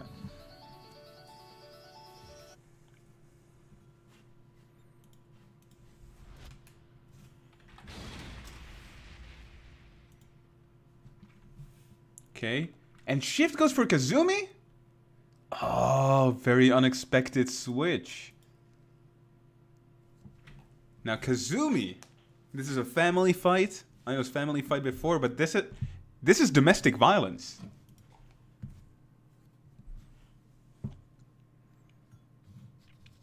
So let's see, Kazumi, very often considered to be an insanely strong character. So is Deviljin, obviously. But let's see if the fan he plays Kazumi is going to change anything. A much more neutral-oriented character with far better movement. The wall running 2. A very scary tool. Solid punish from one step ahead. Nice crouch on the low. Gets 174 for a punish. Both players are very even on life, but that could very easily change any second. One step ahead gets the jab confirm. Very nice hop kick starter from Shift. Gets a lot of wall carry. No punish from one step ahead. While saying 4-4. Both whiffed rage drive. Does he take it? No, he was not able to confirm the aerial hit. But he takes it right afterwards with a throw. One strength of Kazumi, what I wanted to say. Her damage mid-screen might not be the greatest, but her wall damage can get crazy. Solid punish. On the 3-2. I mean, not 3-2, sorry.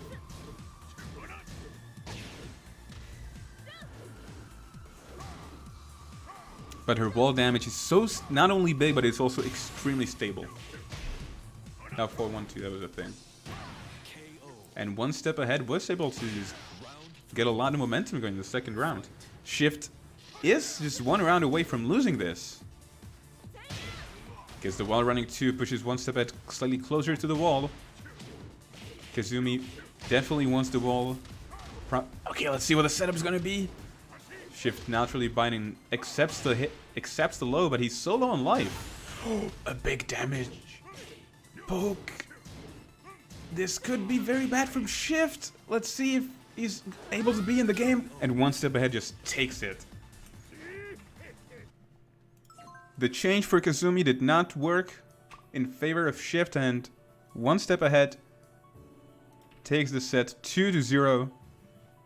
And we're going to be going now to Reigans versus Leffer. Do I have Leffer in my friends? It does not seem like I do.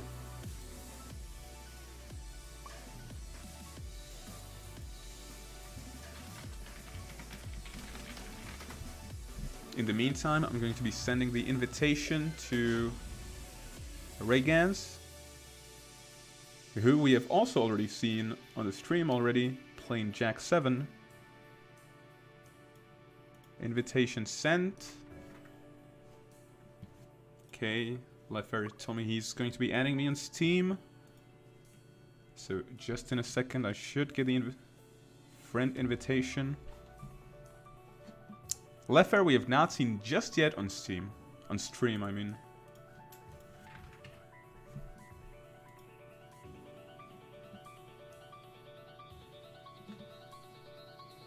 Okay, there is the friend invite. Accept. Okay. Invite players. Leffer, invite sent. There we go. So Reigans, we've seen him already play one of the matches very close to top 8. And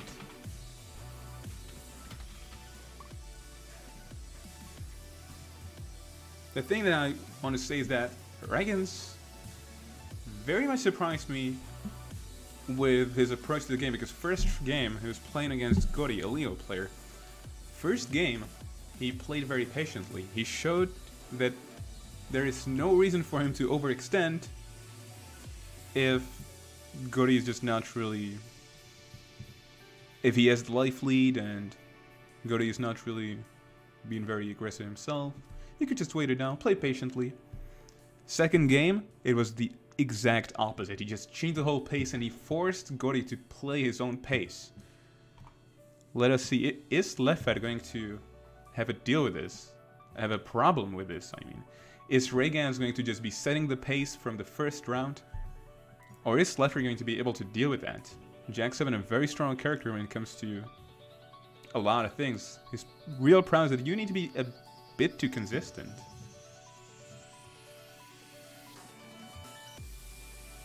You don't really have much tools to really surprise your opponent with. You just need to be consistent and stable. Leffer playing Geese. Now Geese, in this sense, I've been saying that about Leo previously. Just as Leo can steal rounds, Geese can as well. If there is one overextension, one wrong button press, Geese can capitalize so much on that. It is going to be Geese. So let's see how this is going to be. Let's see how this is going to go.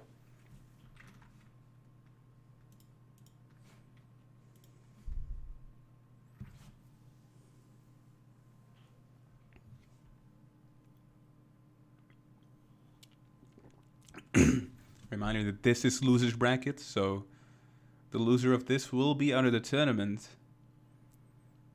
Every round matters.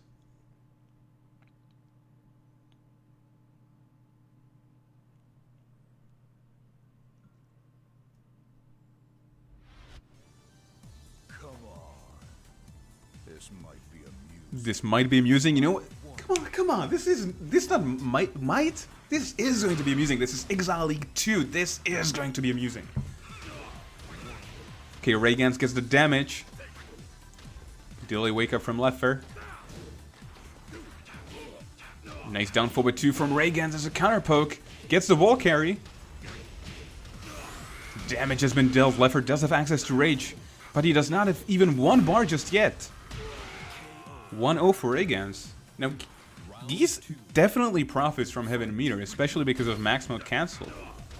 Unlike Akuma, he's not really that bad without meter, but he definitely wants it, and he was not able to get it even in the first round.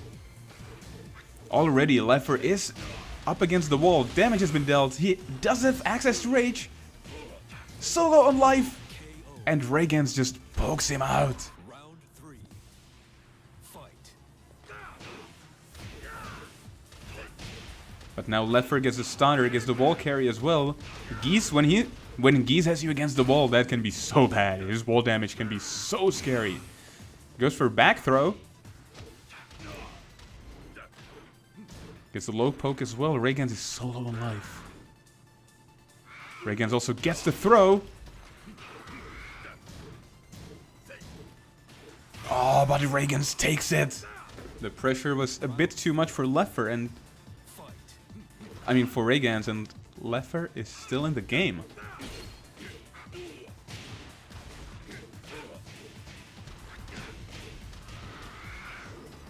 Very nice evasion.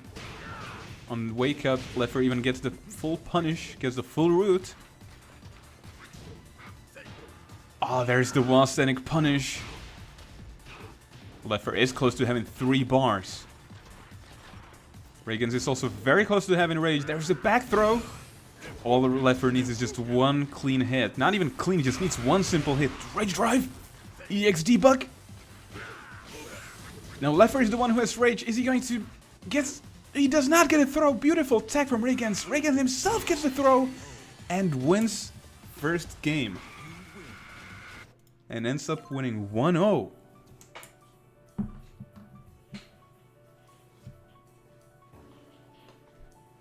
Very solid throw tech. I'm not sure if that was back throw. Probably was, I'm not sure. Because Leffer, it has been going for back throws a lot. For throws with 2. The side switch throws. I probably shouldn't be calling them back throws in Tekken, because if you throw someone into their back, it's a different sort of throw.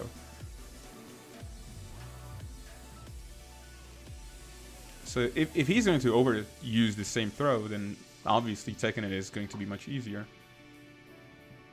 Raygans was ready with the throw tech, got his own throw in, and did end up winning the first game.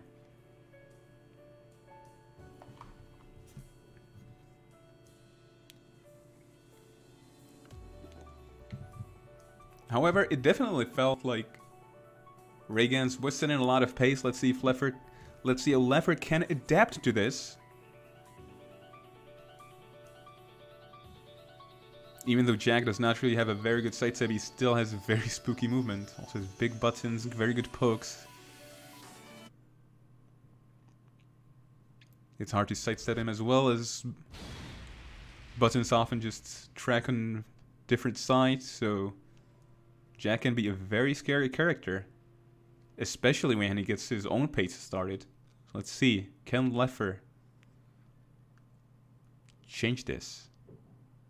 Can Leffer set his own pace? If there's one character who profits from having their own pace, it's absolutely Geese. Oh, the name is Raygans, not Rygans. Sorry about that. Fixing it on the scoreboard.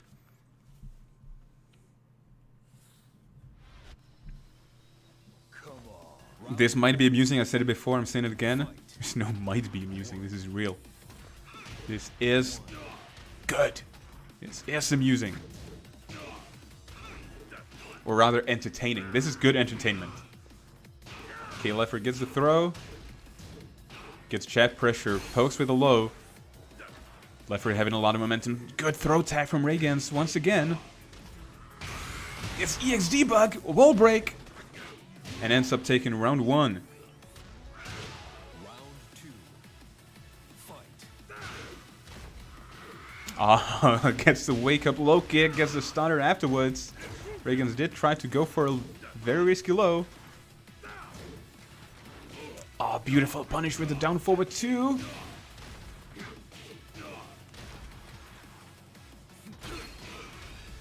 Solid poke from Leffer.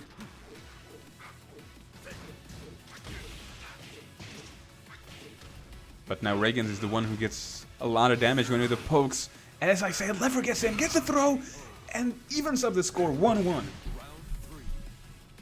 Fight. Gets a back 3-2 max mode. Full wall carry. With the low. However, Rayguns is now up against the wall. Back throw from Leffer, or two throw. I'm not really sure what the proper word for that should be. Now Rayguns gets the big punish. This will not be a wall carry just yet. Let's see if he can make it happen. Gets it himself, and Leffer takes up another round, 2-1. Round start starter for Rayguns. He is still in the game. Gets debug. A fat low hit. Down forward 2 as well. This is looking so good for Rayguns. Can Leffer make anything happen? He goes for Rage Art. Very nice duck from Rayguns. 2-2. Oh, but there's the fat starter from Leffer. This might exactly be what he needs. Rayguns is up against the wall. However, he gets down forward 2. Down forward 2 has been putting in so much work for Rayguns. He whiffs the low though. Leffer feeling himself once again with the throw. There's the parry though. No throw tech from Leffer. Let's see what the Oki is going to be. Jack has access to so many lows. So his Oki can be so scary. Leffer is whiffing though. And he gets to throw himself. 1-1. Leffer just evening it up, setting his own pace going. Leffer has been getting hit by so many down forward 2s and so many launchers in the game, but thing is, he was the one who was setting the momentum. He was the one who was so aggressive. Except for the one round where it was just everything worked out really well for Rayguns. In every single fighting game you can play, Tekken as well, Tekken is no exception to this. If you're able to set the pace, it's going to be so good for you.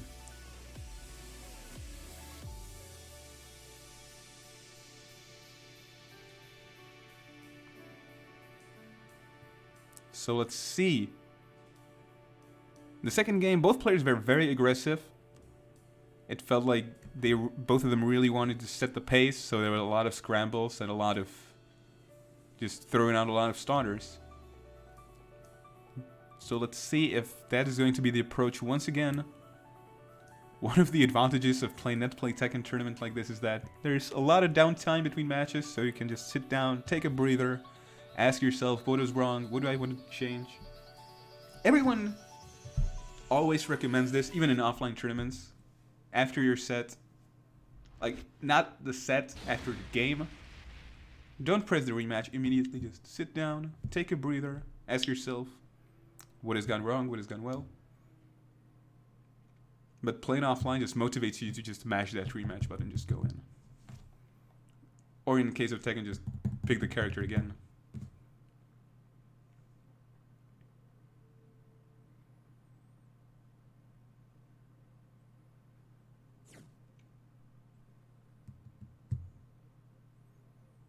Okay.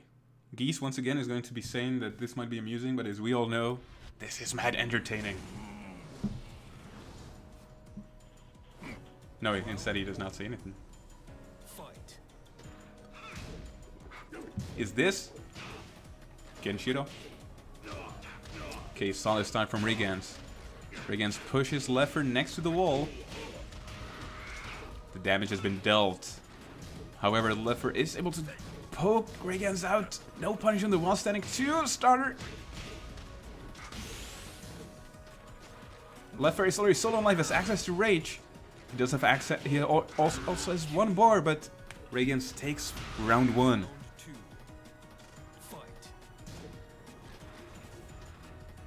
Oh, whiff down forward 2, no punish from Leffer, no, not even contesting it. Oh, but that's the starter Leffer absolutely needed. It's a low curve starter, and Rayguns is up against the wall. If Leffer can get a good hit, this would be very bad, but Rayguns is able to get out of the corner, gets the low as well. Gets another low, and just, you know what, gets everything. Rayguns gets everything, he's 1 round away from taking this. It's the max mode cancel. Leffer gets the jab, but even though jab is an absolutely great button, if there's no damage, then who cares, right? Okay, Leffer gets his own pace start. He goes in. Nice duck on the 4. Oh, but this is what Leffer needed. He gets the full stunner. The damage has been dealt. And he just runs up into a throw. Wake up throw, and he just runs into it. Rage Art into the EXD, but gets the punish.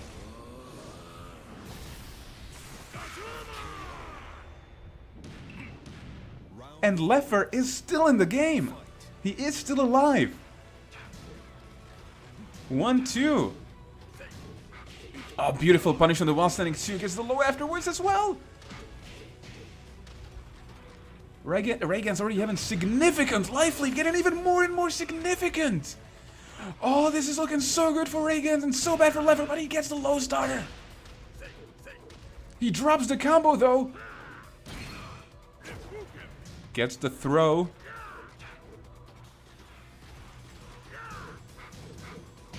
And he gets hit by the mid at the end. And Raygan's popping off with Jack 7. Absolutely deserved. 2-1. Ah, good Tekken.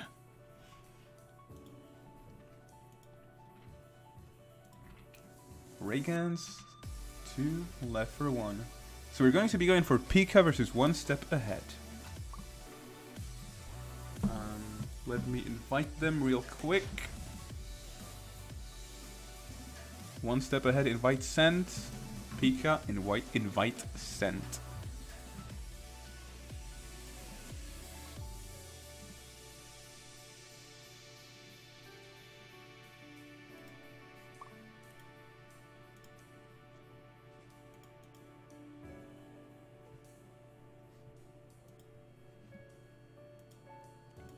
Okay.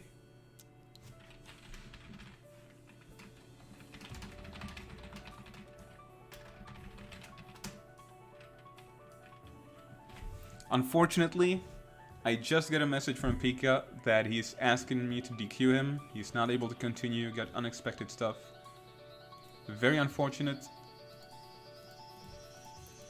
So One Step Ahead ends up getting a default win. I have to write it in Discord.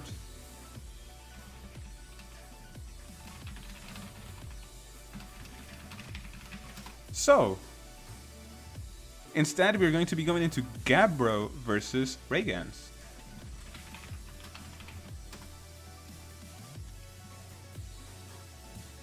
I'm going to message him on Steam in case he does not read it. Okay, he did. Okay, Gabbro, Lucky Chloe. We've seen him. We've already seen him on stream. Against JFSL, if I'm not mistaken. Raygan's invite sent. And JFSL just made it look so... Gabbro was making it look so even in the first games, but then JFSL had so much momentum going. So much momentum going. Again, it is unfortunate that Pika has to be DQ'd. Still, thank you Pika for entering the tournament. We've only seen him once on the stream, and it was a very entertaining match, a very good match.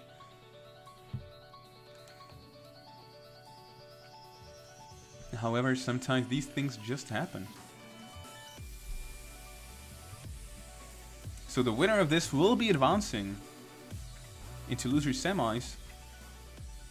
Into top 4. Okay, both players are ready, both players are picking their characters. Guys. Stream chat. Who do you want to see win? Who do you want to see win? Do you want to see Gabbro win? Or do you want to see Raygan's win? I know that there's Raygan's fan base in the stream chat. But I'm sure that somebody wants to see Lucky Chloe win, right? Somebody wants to see Lucky Chloe win.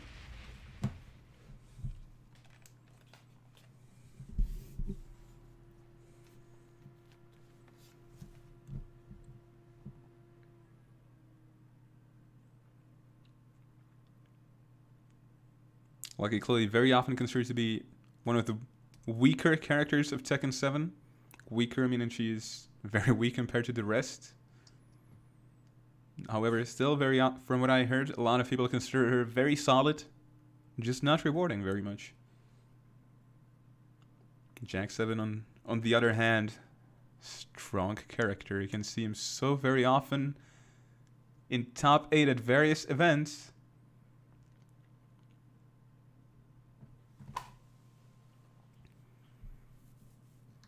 Sinking should be done any second. And we'll be going straight into it. Have I updated the scoreboard? I have not. I'm very sorry about that. Gabbro versus Reigans. Okay, Reigans already got the starter. Oh, but there's a starter from Gabbro. No block from Reigans, but Gabbro drops the combo. No matter if though, Reigans is up against the wall. Very nice duck. Gets the starter as well. This should carry to the wall. Gets the wall break as well. Double. Reigans is just not pressing any buttons. Not really overextending, but there's the range drive stunner. Not gonna be dead just yet. And a shoulder. Run up shoulder ends up taking it. 1-0 for Gabbro. It definitely felt like Reigans had him the whole time, but then just one rage drive happened and changed the whole pace of the game. Oh, there's a down forward 2 starter. Jack down forward 2, such a scary button. Absolutely necessary to play play the whole game against the button, pretty much. Reigans put himself away with the down forward 2. It was hard to contest. Gabbro is up against the wall. He does have access to rage though. But you know what? Reigans just puts him down to the ground. Just elbow to the head. It's a move you do not really use in fights very often, but it is very scary.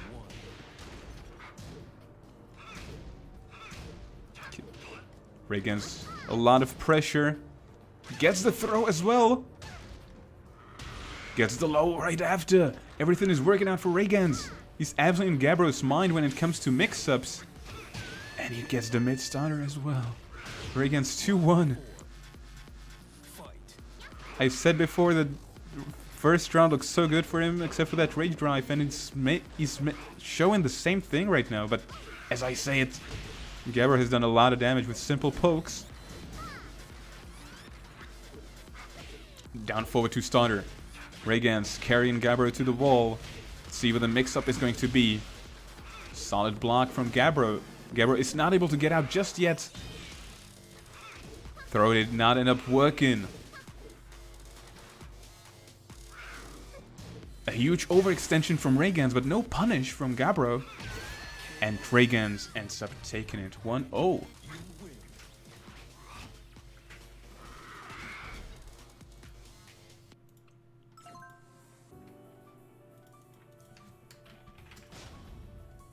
Oh shit, what did I do? Did I enter the game? Ah, excellent.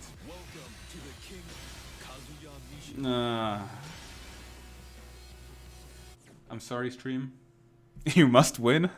And this is the real Tekken tournament.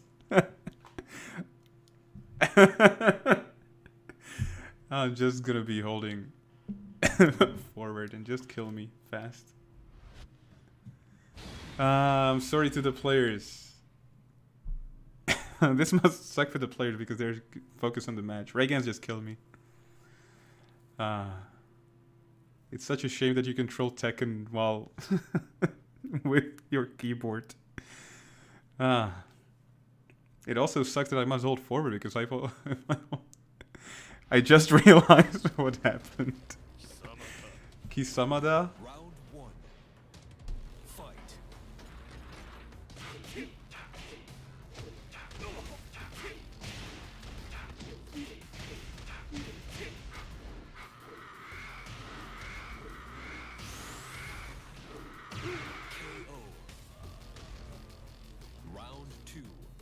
PRK makes me the top 8 by not even playing the game. If there is one person who absolutely deserves this, that's Akurol. Because Akurol makes it to top 8 at almost pretty much every tournament. He's insane. Perfect. Round 3. Like, watch any streamer gonna see Akrol.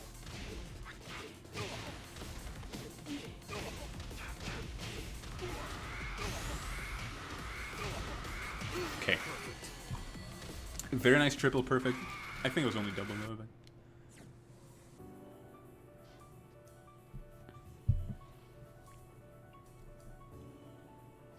the Oki. Okay. So we've had fun. The jokes have happened. It was actually planned. Jokes on you. Ha ha ha. Okay. I actually decided to do this because if loading time was fast, maybe you would not have to wait 30 seconds, but it would only take 20 seconds. But okay, now.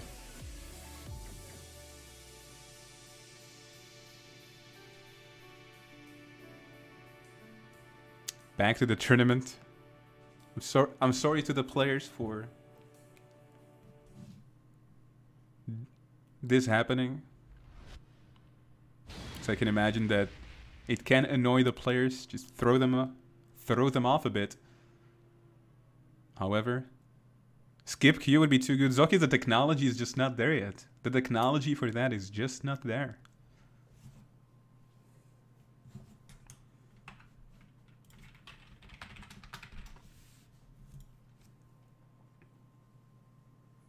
Names got switched up. Thank you for reminding me. Should be fixed. Okay.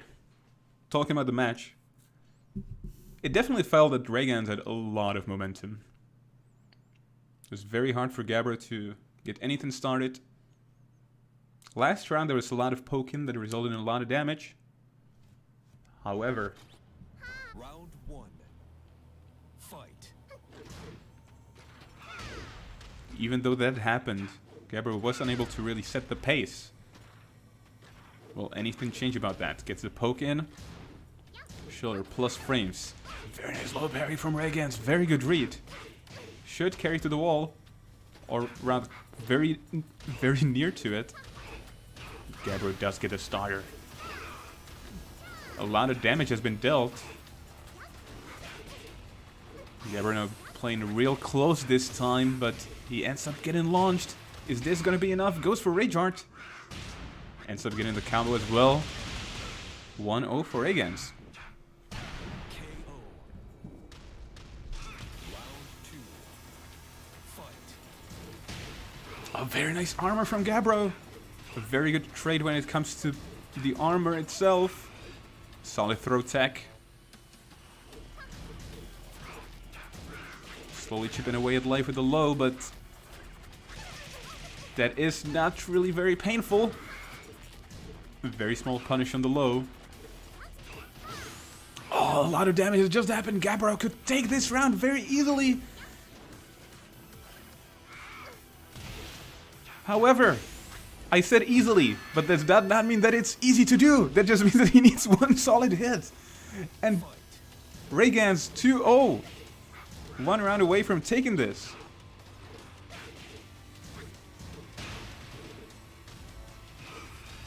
Okay, both players even on life. Gabbro does get a tackle. Gets a proper guess as well. Damage has been dealt. Ragans has access to Rage. And he gets the Rage Drive. Down forward to Starter. However, he was turned around. No proper combo. And Ragans ends up taking it. 2-0. So thank you, Gabbro, for entering the tournament. Very solid performance. And with that being said and done, we already have our top 4. In winner's side, you got JFSL and Pedia waiting. And we are going to be going to loser side, still loser side, 1 step ahead versus Ragans. Invite sent and invite sent. Score has been updated. So this means we'll be seeing Jack 7 versus Heihachi Mishima. Reset score. 1 step ahead. And Ragans. Update. So.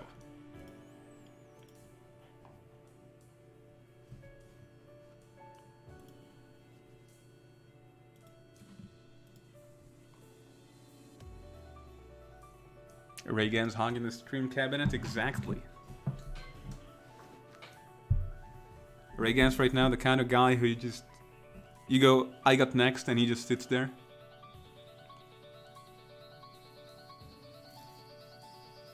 Like the kind of guy who you'll tell I got next, and when they lose, they'll pretend they did not hear you. Nah. Raygan is clearly a good man, a good player as well, and he's going to be up ahead. He's going to be up against one step ahead's Heihachi.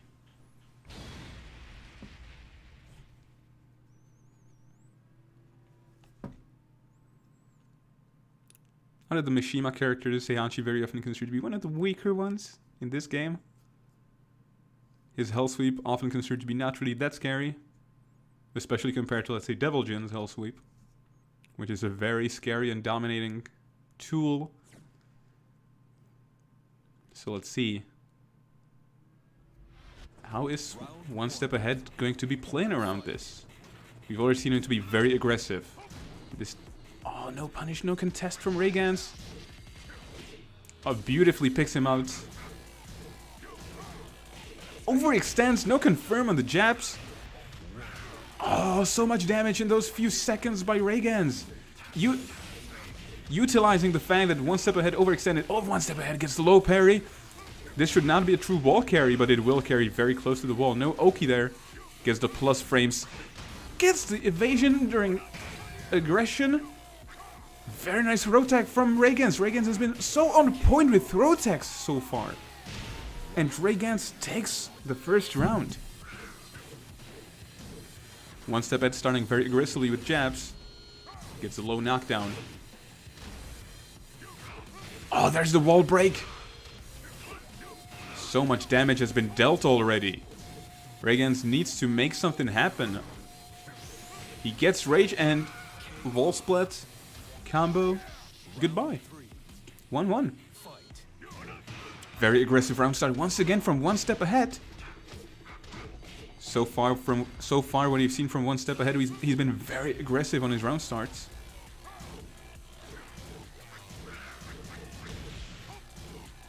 One step ahead tries to contest the negative frames right afterwards. Very nice read on the sidestep. No overextension from one step ahead. He just very cleanly keeps Raygan's next to the wall. And takes the round. Gets the score to 2-1 in his favor. There's the big stun from Raygan's. Does not get the proper combo though. There's the Oki. And Raygan's was fast on the wake up.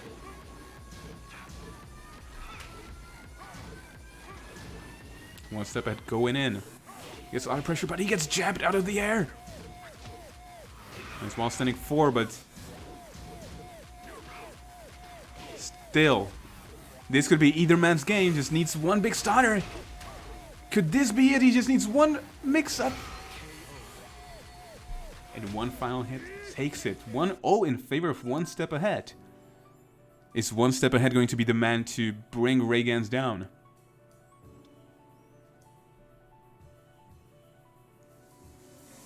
Definitely feels like Raygan's has not been able to set the pace.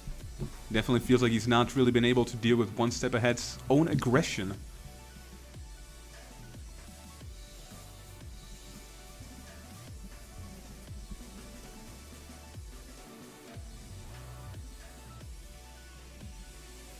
Then again, Jax7 has so many tools when it comes to just poking you, just keep away tools. Just making sure that you do not really overextend, but one step ahead is able to just keep the pace, be aggressive. So let's see if Raygan's is going to be able to change this somehow. He's going to adapt to one step ahead's aggression. Because one step ahead does not really have to change anything.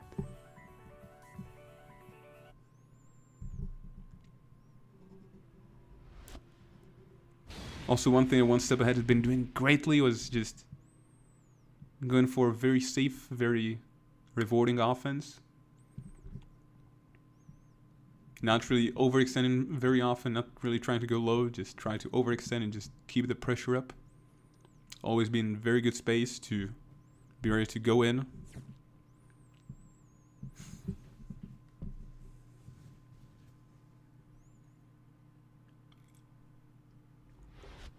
Round 1.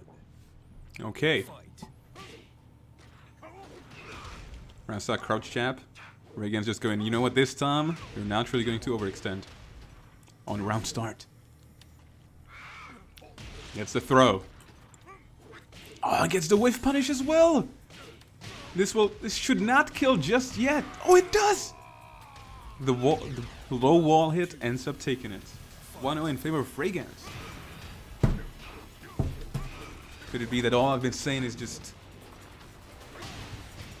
going to be a mistake? That Reagan's is going to set the whole pace this time. Reagan's is up against the wall. Very nice throw tag. Reagan's so on point with these throw tags, but a throw tag back from one step ahead. One step ahead is up against the wall. Sidewall not really making it possible for one step ahead for Reagan's to put him there properly. And thanks to that, 1-1. Big star from one step ahead. This should be full wall carry. See what the mix-up is going to be. Gets the throw this time. No tech from Reagan's. Reagan's throwing out the pokes. No big stunner, but the damage is just there. Simple pokes, that's all he needs. Reagan's does have access to rage. Both players even do. Very low on life. This is anyone's game. Nice block on the low and the low poke himself. Reagan's takes it. 2-1. Reagan's is still in the game. No contest on the whiff down forward 2. There's down forward 2 starter. Reagan's should carry to the wall. Oh, he picks him up on the wake up. One step ahead is able to get the starter, but instead of the real damage, what matters was the fact that he got out of the wall. One step ahead utilizing the plus frames, keeps the pressure going. 2-2. One step ahead is on set point.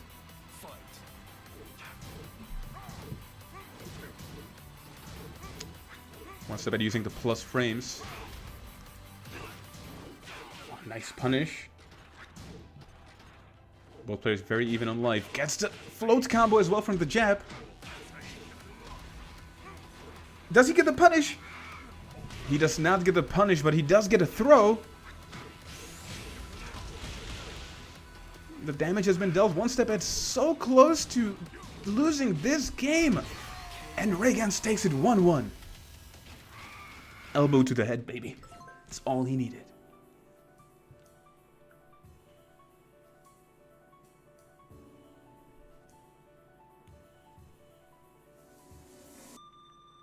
This is loser's side semifinals, top 4.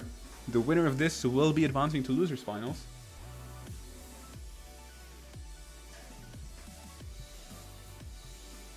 And this is so close. This is anyone's game. This is anyone's set.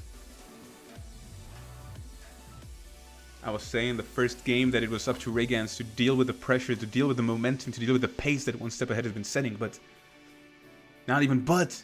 And that is the word, this conjunction, and he was able to do that. Not only was he able to deal with it, he was able to set his own pace going, to set his own aggression, he set his own momentum. Let's see the deciding game.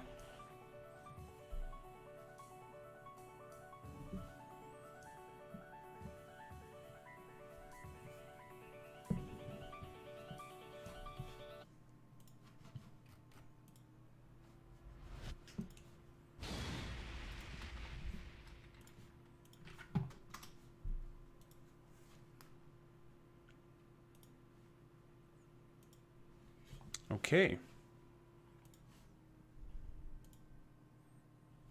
One step ahead with Heihachi Mishima. No character change.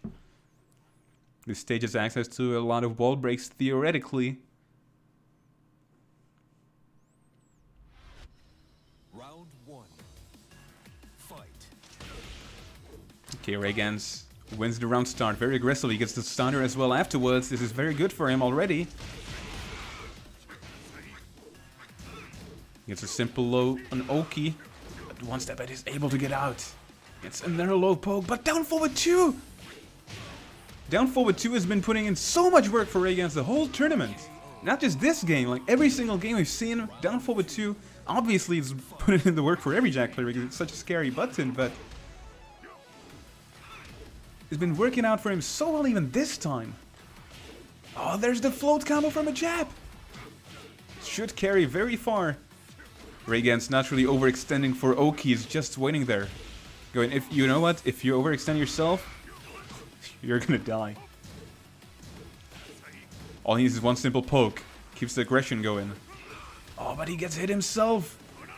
It's very slowly, he's getting lower and lower in life, but no matter. Rayguns, very quickly, after all that, after all the struggle, in this game he's just been setting the pace the whole time. He's just playing very real fast, putting so much pressure one step ahead.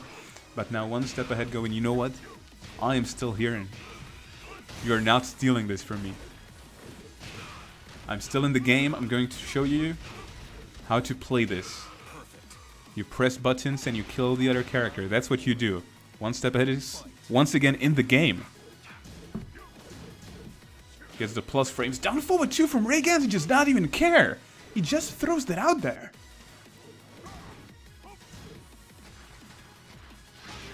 Now there's the electric for one step ahead. This might be exactly what he needs. Does not get a full combo, but the damage has been dealt. Low parry. Should get another wall. See what the Oki's gonna be. Goes for mids. Solid blast from Rayguns. Just has no real incentive to block low. There's the Rage Art, but this should not be a punish against the throw. No punish, it's from one step ahead. Punishing Jack's Rage Art can be very scary, very hard to do, but at that range, it should be realistic. However, no matter, it's 2-2. The winner of this will advance to losers finals. And Rayguns gets the very early starter. Oh, big. Power mid puts one step in next to the wall. Will this be it? No jump, not yet. Perfect to take it. Rayguns 2-1. Congratulations to Rayguns for advancing to losers finals. So now we're going to be going winners, losers, and grand finals. These are going to be first to 3. I'm going to be sending the invitations real quick. Pedia and JFSL from Portugal. Ei, caralho.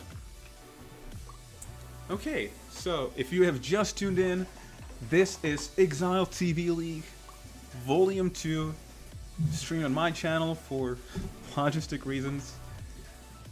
This is top 3. We're going to be doing winners side right now, winners finals. This is going to be first to 3, Pedia playing Geese versus JFSL playing Leo. Both players definitely very strong. You invited Pedia to play Tekken 7. In loser side, waiting for the losers of this match will be Rayguns, Jack 7 player. So top 3 is already known. It's going to be Leo, Geese, Jack 7. But in what order? Every player from a different country as well. Pedia, a Czech player. You might know him from tournaments such as Button Check.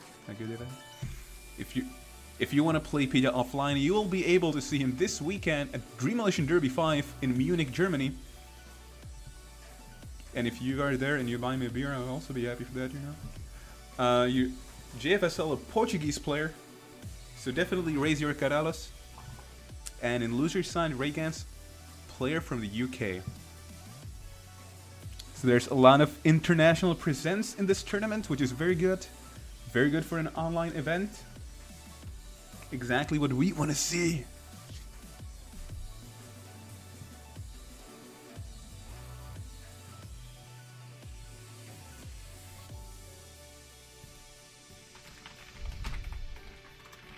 Okay, raise your caralos.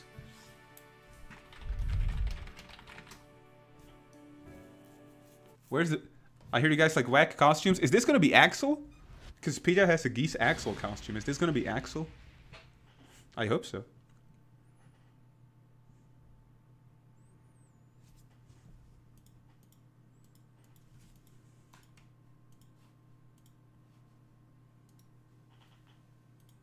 Okay, time to update the scoreboard. Pidgeot. 2-1-2. This is not even Pidgeot 1-2-1, it's Pidgeot 2-1-2. Versus JFSL.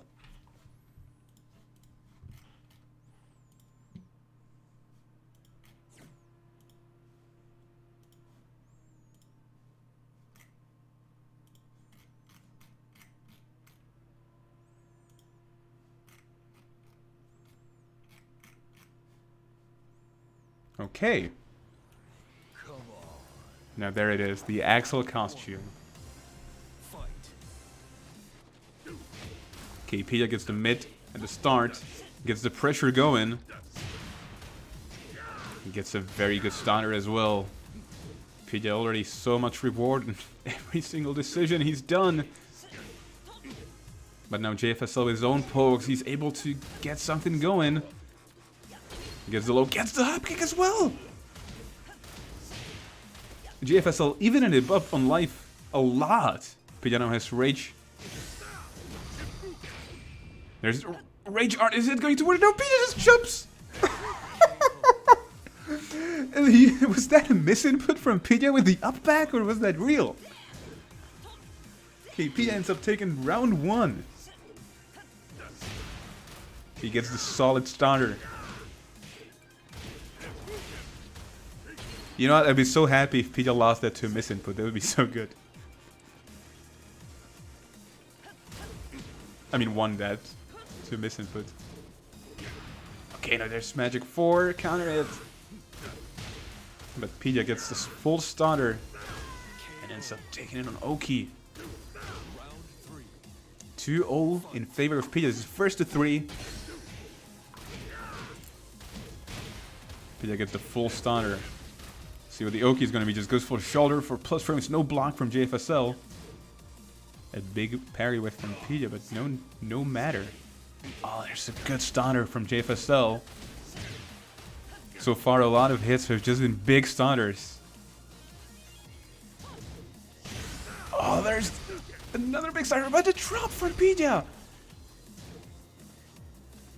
Pidgeot is very close to taking the game 1. JFSL goes in, but it does not end up working for him.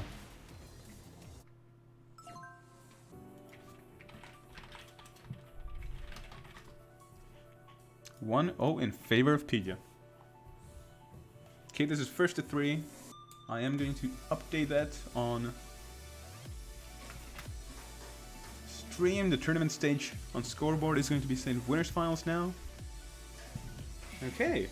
So Pidgeot definitely has a lot of momentum going. He was definitely able to set the pace in pretty much every single round.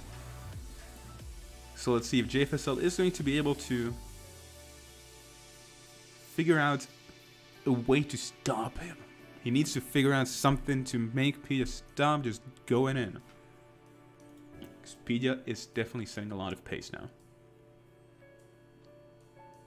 Leo, a very scary character once she gets going herself. Or himself, canonically depends on the game.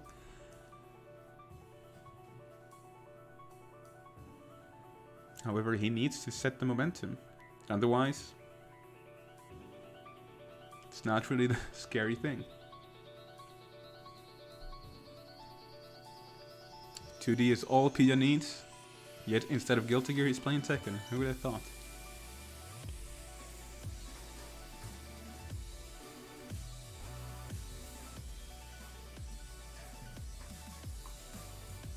Just to make sure, guys, please tell me if there are any issues with the stream, if the audio is not working properly, if video is not fine, so that I can fix it for your pleasure, so that you can enjoy the stream at its best.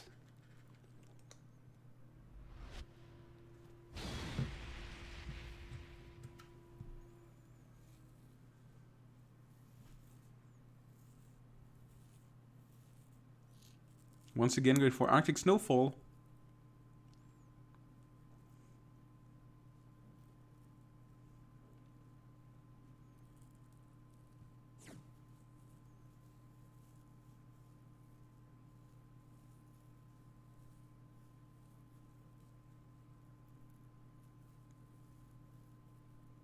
Okay. Players should be synced up right now. Let's see. Let's see if JFSL is going to find a way how to deal with Pidge's pace.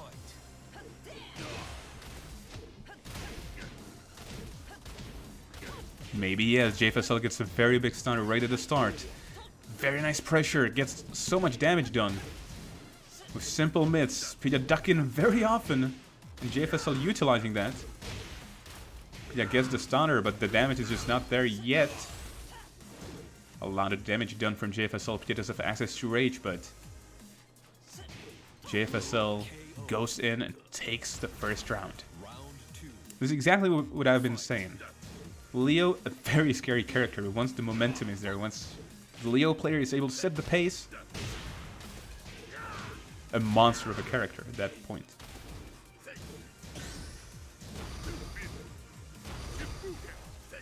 Okay, solid defense from JFSL, but he gets parried on his own contest.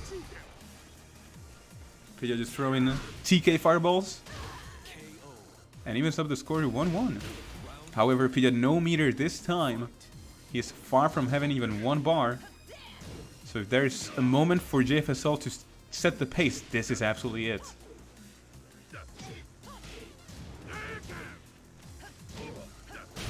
Oh, there's the big stunner from Pidgeot. Gets one bar as well. One bar definitely changes a lot when it comes to Geese.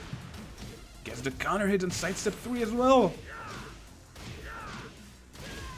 And Pidgeot, second round when it's such a fast manner. Keeps the bar as well.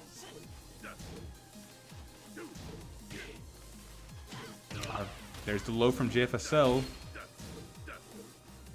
However, no real incentive for Pidgeot to overextend. The life lead is just not there. And JFSL definitely needs a big hit. But as I'm saying that he's slowly chipping away, there's the start. This is the hit he needed. See, what the Oki is gonna be, just picks Pidgeot from the ground. Pidgeot very alive. There's the orbital. Nice sidestep from Pidgeot. JFSL overextended on contest.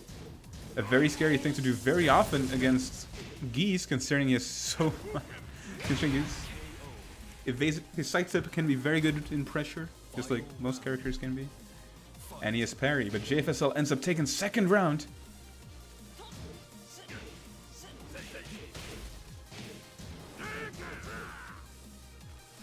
No contest after the blocked crush. What? Did the low just go through under his feet or something? What? It felt like it just went in the center of legs. Like there was no hurt box there.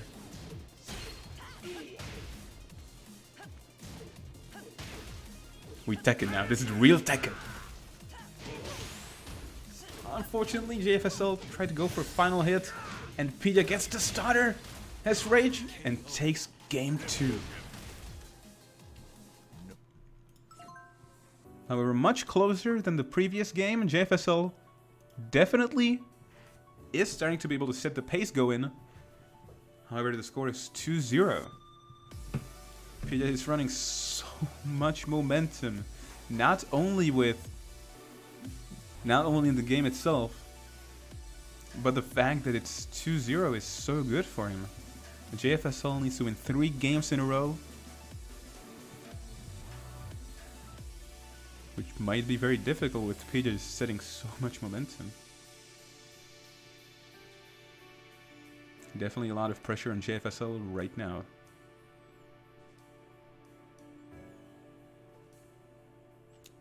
If you ever play in a tournament in this stage, like for example, one of the things that happened to me in a first to 3 set on, let's say, like this far in the tournament, one of the really scary things, and this is often not really said, is that if you win a round in a first to 2 setting, you feel good because it means that you are closer to winning the whole set. You feel like that can change a lot. Whereas in a first to 3 setting, and this right now is going to be a big struggle for JFSL, if you win a round, you know that you have to win 8 more rounds and just go, like you know you can make it happen, but it's so hard to just stay stable, to stay consistent. Can be a very different skill from first to 2 compared to first to 3. The fact that you need to be stable for a long time instead of just short bursts. Once again going for Arctic Snowfall, but this time JFSL decided to go for his character switch, picked Alisa. Pidgeot plays Alisa himself, so let's see if that's going to be a good decision, if he's going to show Pidgeot something he does not know. Alisa, once you understand her toolset, she's very basic. Until that point she can look very weird, but she is very solid, a very standard character. And Pidgeot definitely knows her. Round 1. Fight. Pidgeot once again going for Axel costume. Plays for the fans. Okay, JFSL gives a mystery knockdown. It's slow right afterward. So much damage has been dealt. Gets a hop kick as well. Oh. So far the character switch has been so good for him. Is this gonna be perfect? He's working for it. Gets tagged by the low, but who cares when you dominate the round so much? Wins the round start very significantly again. Gets Power Crush. Very nice contest from Pidgeot. Evens up the life. There's the low. Nice side step from Pidgeot afterwards. Oh, he baits the orbital. Gets the stunner himself. Pidgeot has access to Rage.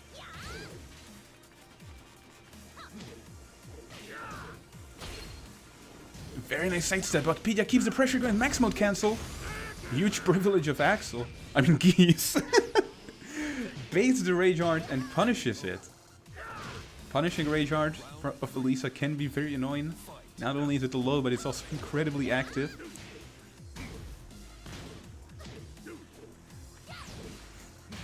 Nice parry from Pidgeot. It's a combo afterwards. Orbital trade, but Pidgeot does have the life lead. Gets the momentum going as well. There's the back 3-2 max mode. This will not kill just yet, but it is very close to taking it. And the low takes it. Pidgeot's up on set point. 2-1.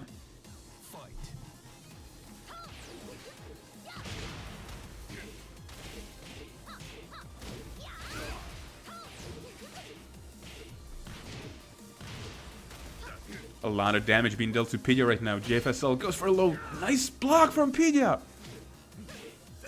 Pidgeot goes for simple pokes this time. Gets a lot of damage going. But JFSL only needs his one proper clean hit. Back into max mode. No meter this time for Pidgeot. Nice block on the low. There's the elbow. JFSL now does have access to Rage. Counter hit. And Pidgeot takes it. Pidgeot up against the ropes when it comes to the score. And ends up taking the set 3-0. JFSL Alisa looking very strong. However, Pidgeot was able to clutch it out in the last round and just win 3-0.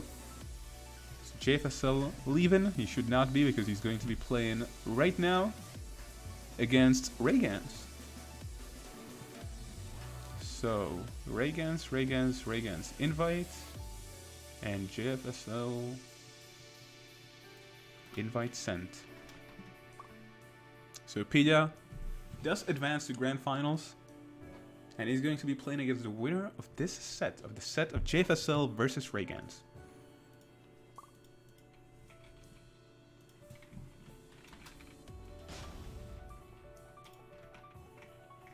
Okay.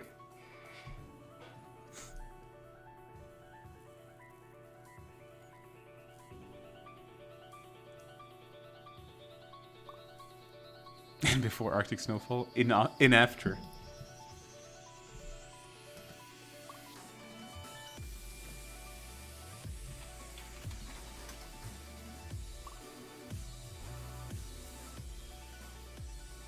Okay. Seems that Ragans is getting a lot of love from the stream. He's been on the stream quite a few times. Has shown a very solid performance in all his sets so far. But now, right now he's going to be up against JFSL. There's going to be UK versus Portugal. So Jack 7, probably versus Leo, possibly versus Alyssa.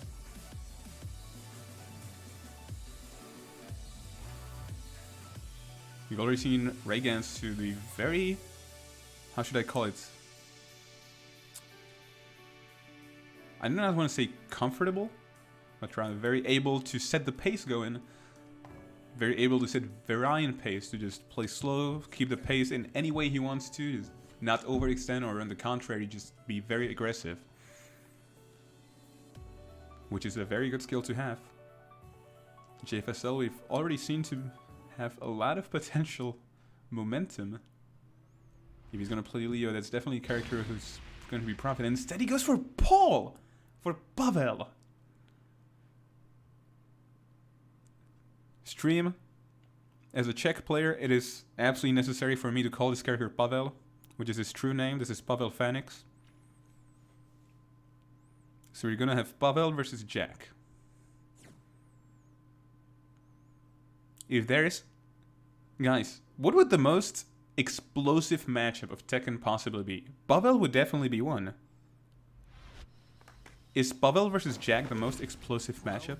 Or is there any matchup which could be more explosive?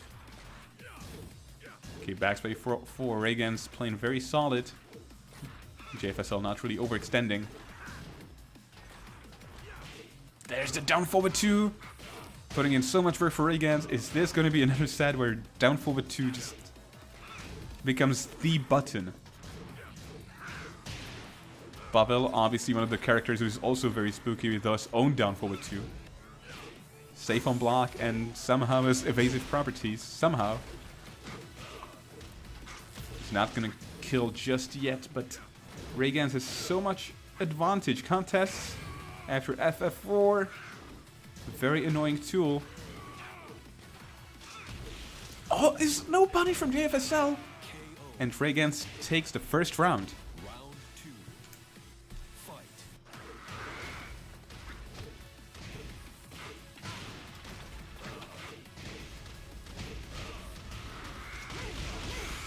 Scoreboard updated. Raygan's already has so much life lead. Gets the throw as well and finishes it. 2-0 with a perfect. Round 3. Fight. No clean hit on the Nemoman. Just frame a bit saves him.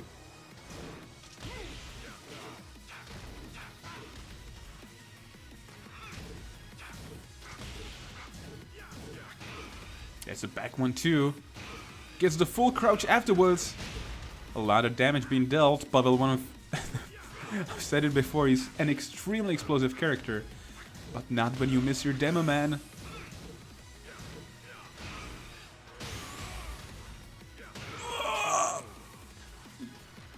Not only did I just cosplay the voice, but that was the exact feeling I had from the Death Fist. Like I saw the damage on the Turbo Death Fist and it was just...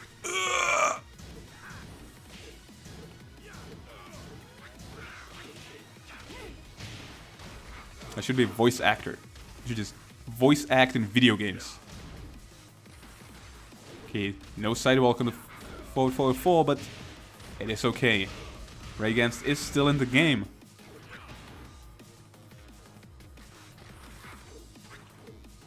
Whip down forward 2, and he ducks under back 1-2, gets the punish. This is looking so good for Raygan's. 1-0. Raygan's very defeatist fashion, saying he's gonna lose. And then instead just takes it over JFSL casually, takes it 3-0. Casually, you know. You know, when you... Let me lose real quick right here, and ends up winning. Raygan's 2018, that's a classic. Raygan's seems to be the kind of person, back in school, you would ask them, how did you do on the test? And they would tell you, oh, I screwed it up, I'm gonna fail it, I just screwed up so hard. And then they get an A. And everybody goes, imagine my shock. It was so surprising that you did not fail. That is the exact thing that Ragans has done just now.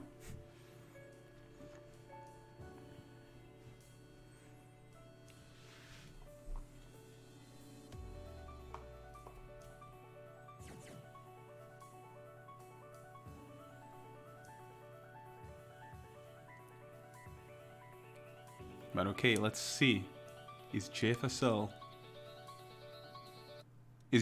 going back to another one of the characters you have seen? Is he going to stay with Pavel? He stays with Pavel. If there is one character that stream viewers always love, it's Pavel. It's Pavel Phoenix.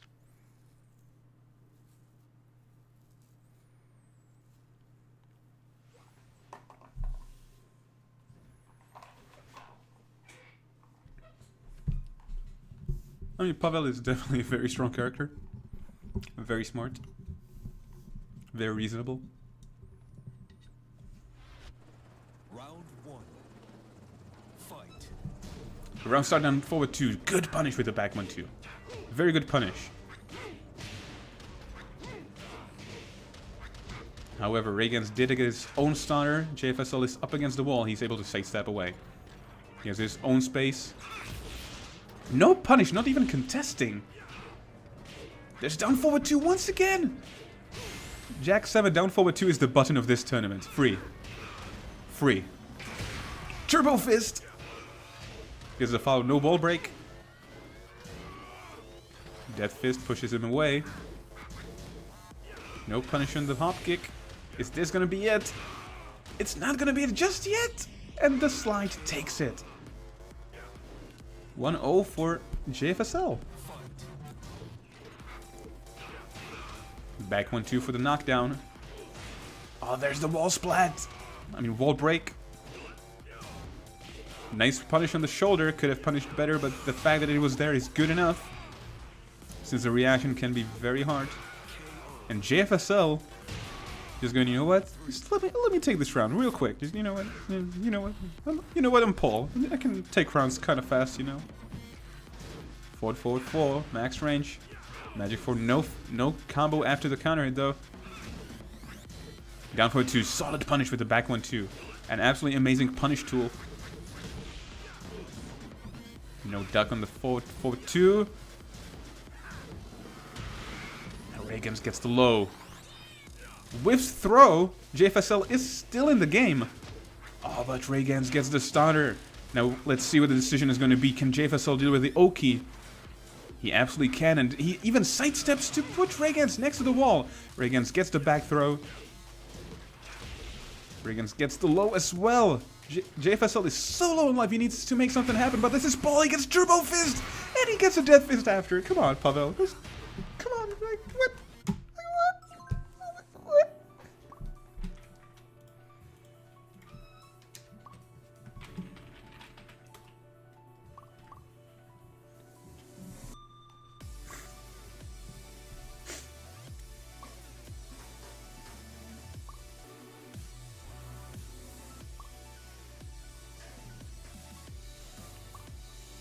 I wish Jack could sidestep. And we've definitely seen a lot. We've seen Ragans having a lot of issues with forward 4.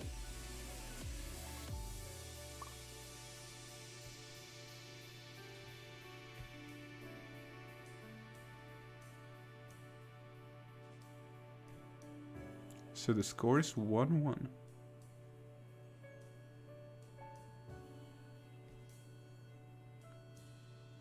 Death Fist is civilization's greatest achievement.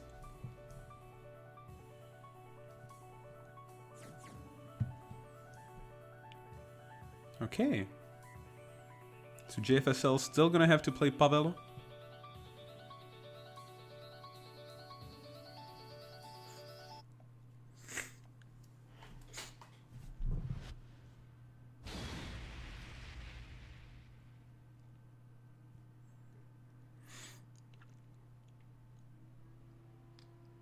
Nice, this is Losers Finals. I should update it on the stream as well. I've not been told about that. Which, I mean, I should not be told about that, but... Fortunately, best Winners Finals. This is Losers Finals of Exile League Volume 2. The player waiting on winner's side is Pedia. He's going to be playing against the winner of this set. Round It's a first to 3. Fight.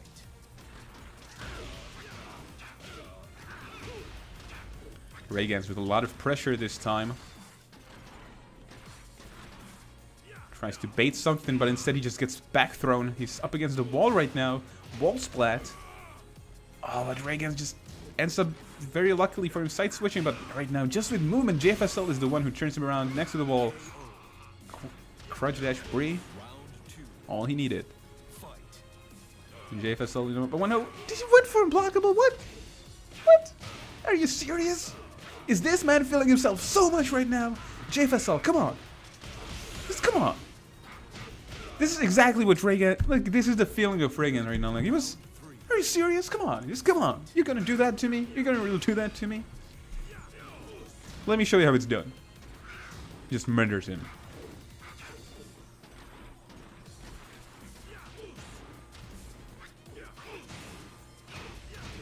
JFSL gives the wall splat a lot of damage. He just needs one more poke and ends up kicking him into the knee. You've ever been kicked into the knee so hard that you actually just fainted?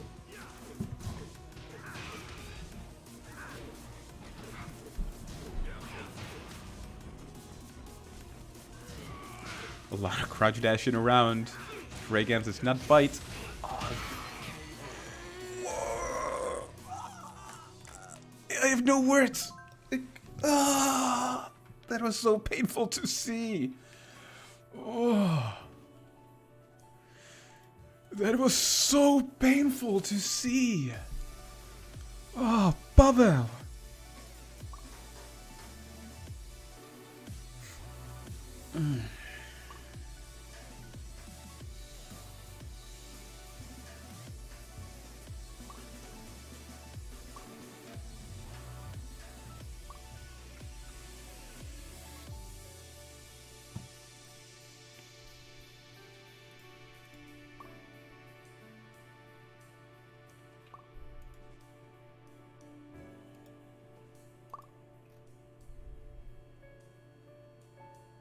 So,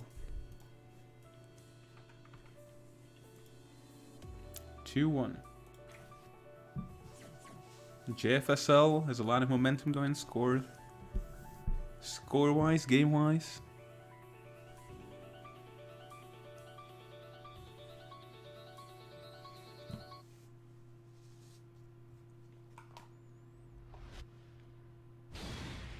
JF is only one game away from getting to grand finals. Can Raygans figure out a way how to deal with Bida? I mean, if he wins, he will have to find a way how to deal with Mr. Bida. But right now, he needs to figure out how to deal with JFSL and his Pavel. Round 1. Fight. It's 4-4-4. Tries to contest JFSL, naturally overextending there.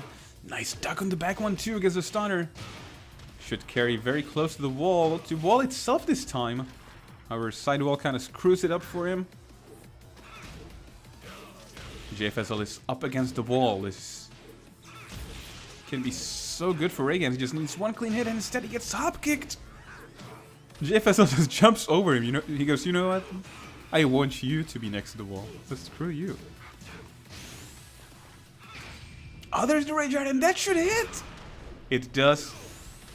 But he just drops the combo. Raygans is dead.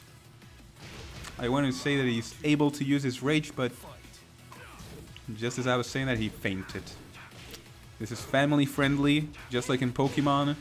Characters faint. Variance Protect from JFSL. Solid punish on the hop kick as well. A lot of damage has been dealt. There's Rage Art once again. Should work. Does he drop the combo this time or does he get it? He drops it again. Raygans capitalizes.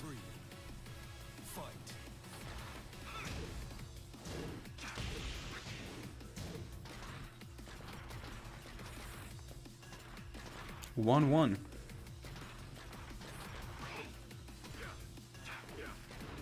Down forward 2 from Raygans, putting in so much work. I've been saying it before. Oh, solid wave punish from Raygans. Just needs one more hit. JFSL sidewalking around, gets the demo man. Raygan's Turbo Death is blocked! And a low takes it. Round 4. 2-1 Raygan's.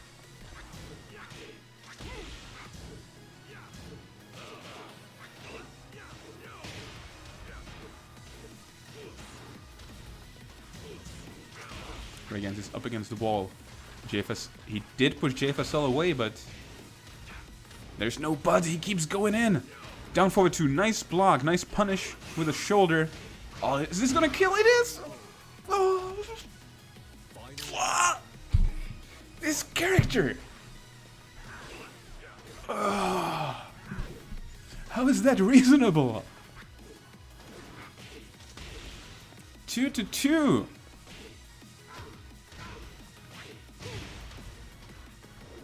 Nice evasion with a sidewalk.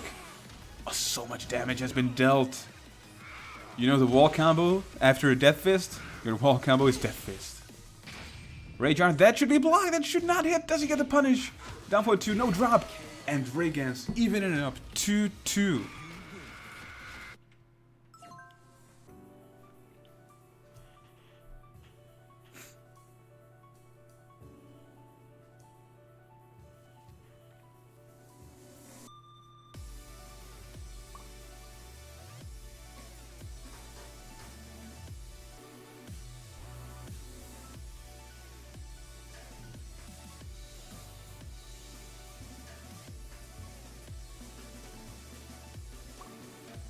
Guys, right now it's not really important who you cheer for. What really matters is that you give them your energy. These two players are one game away from advancing to grand finals. One game. There's only one game away. A very important game. JFSL could change his character. So far, Paul has been working out so well for him, though. I'm not really sure if he needs to change a character, and he decides not to.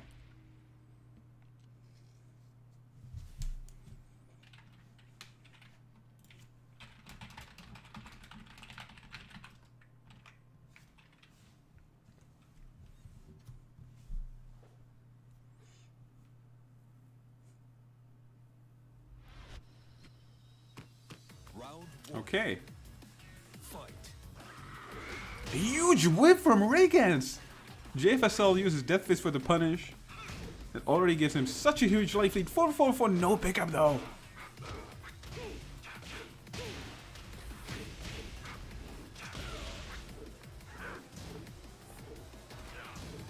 Backspace 4 blocked. Life is pretty much even right now.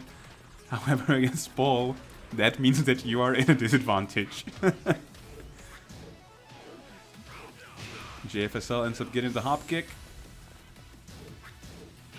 Nice solid punish on the down forward 2. Rayjar, this should hit! It does. And that should take the first round in favor of Raygan's. Raygan's leading up 1-0. Round 2. Fight. Ah, gets the full crouch. Low as well. Raygan's moves in, extends. No punish from JFSL. No whiff punish once again.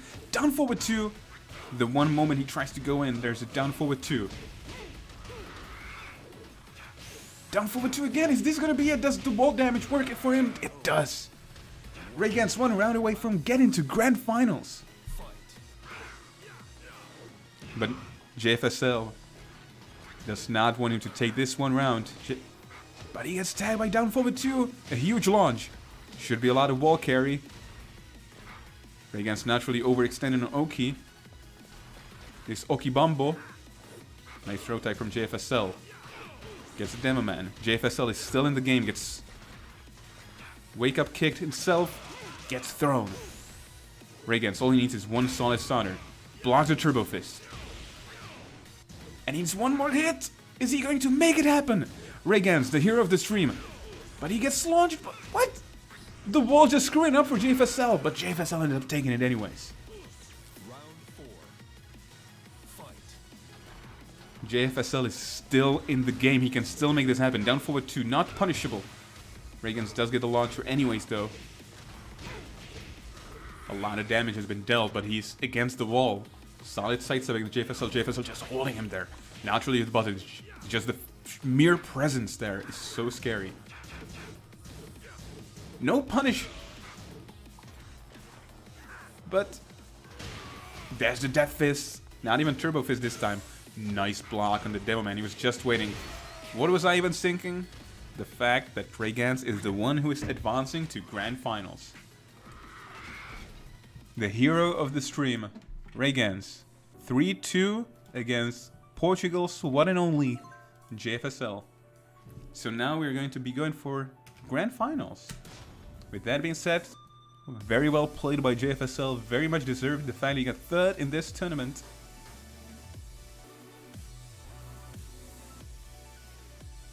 And invite sent to Pia.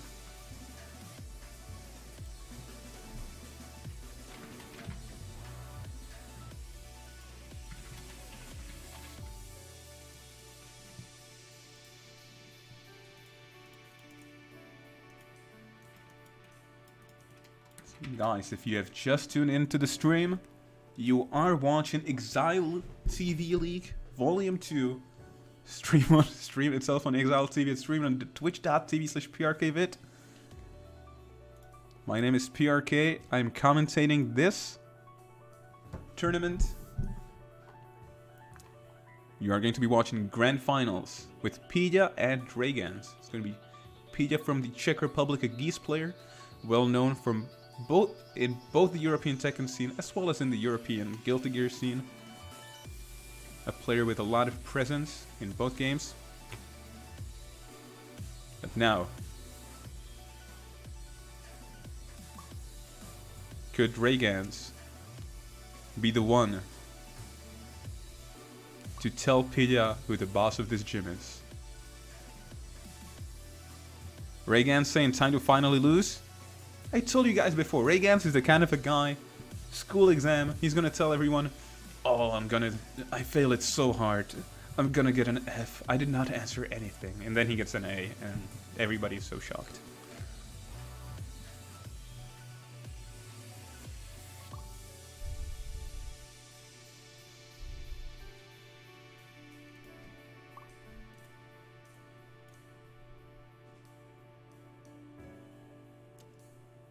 This is actually the first game these two players have played in the tournament. The first game of them was Pia versus Ragans. Score was 2-1.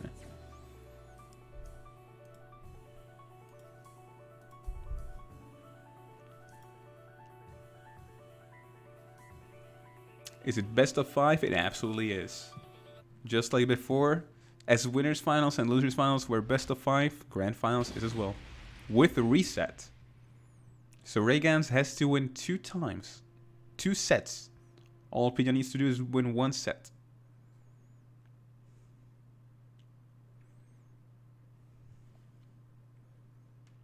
Ragans clearly fan favorite. Send him all your energy because he absolutely needs it. And screw Pia, you know what? However, I'm the only guy who's allowed to trash talk Pia because he's my boy. That's how it works. But okay, now, time to get a bit more serious.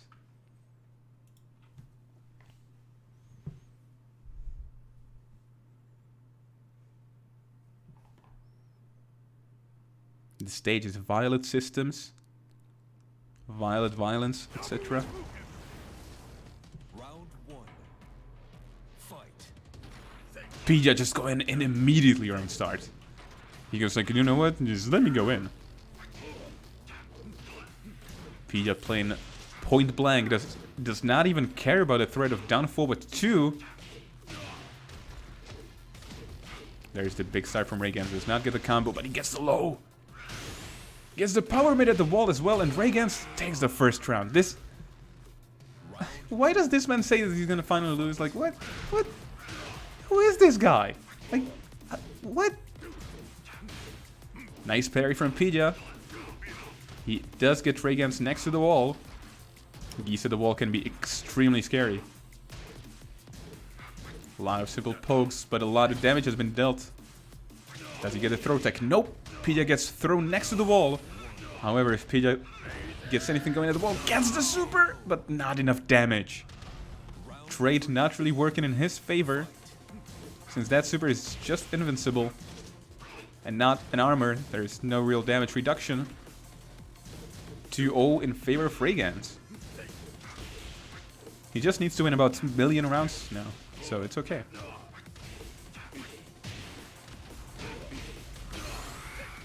Okay, spring kick from Pidgeot. Pidgeot so low on life though. And Ragans.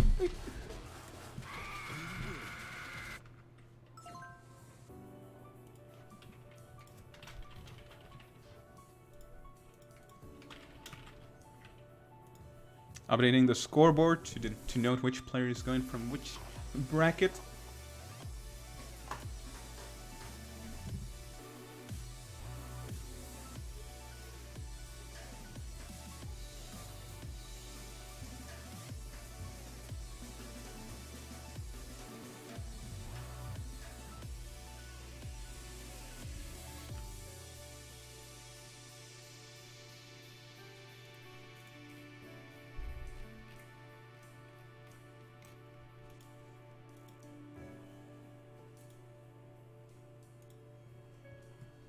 So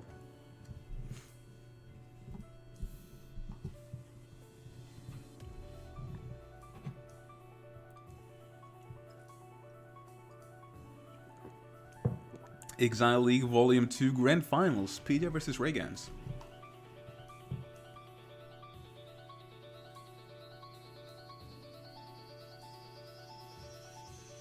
Tootie is all Pidgeot needs. So why does he play Tekken? Good joke, right? Okay, so let's see if Pidgeot can make something happen this time. I have to say that what really surprises me about Pidgeot's approach is that he's trying to be so aggressive, when Ragans has clearly shown that he's not really afraid to just throw out those high risk, high reward, I mean not really high risk, but risk buttons with excellent rewards such as down forward 2. It's not like Geese is an excellent whiff punishing character, obviously. However, the thing is, Pidgeot can afford to lose the set. Pidgeot has all the time in the world, he just needs to win one set. Ragans did win 3-0, but that's just one game, and he needs to win 5 more. Pidgeot going in very aggressively once again. Is it Pidgeot or Peter? It's Pidgeot.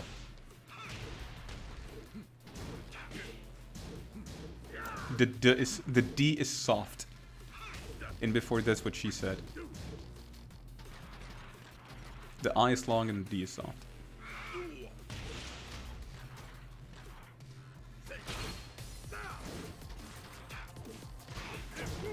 Okay, Pidgeot went for lows, but he is put into rage.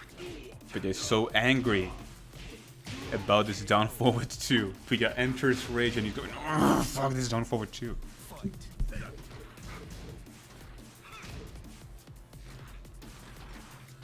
Pidgeot playing a little bit more passively this time. Uses meter to go in. Cowers his approach with TK Fireball. Again, down forward 2 from Ragans. Has been murdering everyone so far.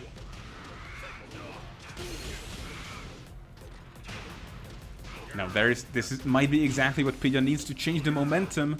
See what is the Yoki going to be. Gets the knee. Both players are mid-screen, so no ball. Now this is what Pidgeot needs. Is this going to be enough? Goes for Rage Art.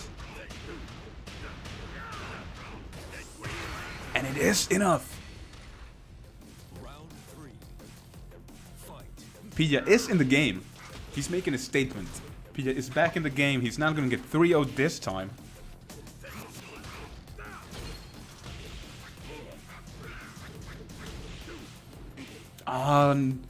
Pidgeot tries to get a punish or some sort of contestation, but with right in face of Ragans, Ragans utilized that, dealt a lot of damage. Now Pija gets the clean hit. Maximum cancel for more pressure. It's solid damage with jabs, but there's the EX debug. And he just dives. Welcome to Tekken, baby. You think you know this game? There's always something to surprise you. Raygan's leading up 2-1.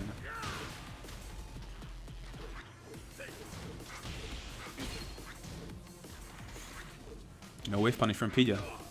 Gets down forward to it, gets carried to the wall.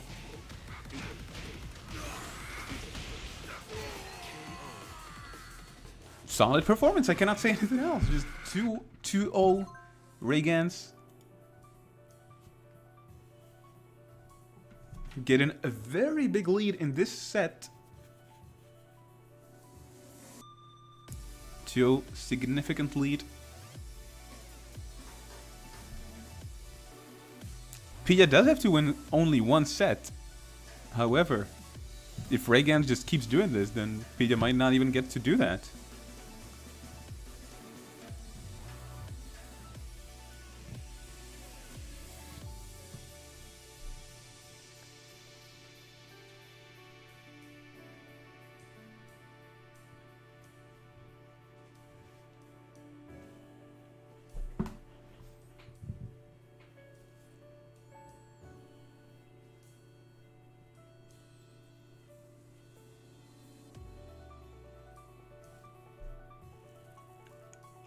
All the burden this time when it comes to adaptation, all the burden when it comes to changing something, lies on Pija. Pija has been getting hit by so many down forward 2s. It is clear that Pija needs to change his game plan. It is absolutely clear that Pija is getting hit a bit too much, a bit more than he should be. So, let us see how he adapts. Let us see if he's going to be changing anything up.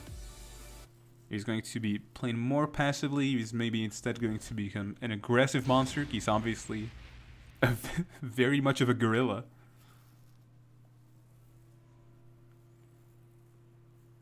How many matches is one set? One set is first to 3, best of 5. This is the first set.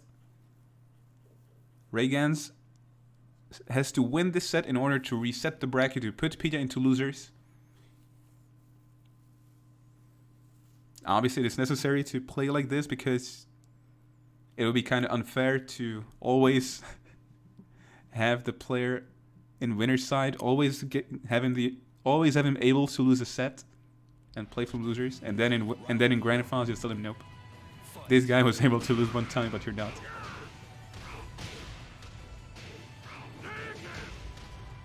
Check to the UK isn't the best connection. It's actually pretty good, usually. But okay, back to the game. Pija now has Raygan's at the wall. Very nice sidestep. Gets the punish. Gets the wall splat. Or even wall break.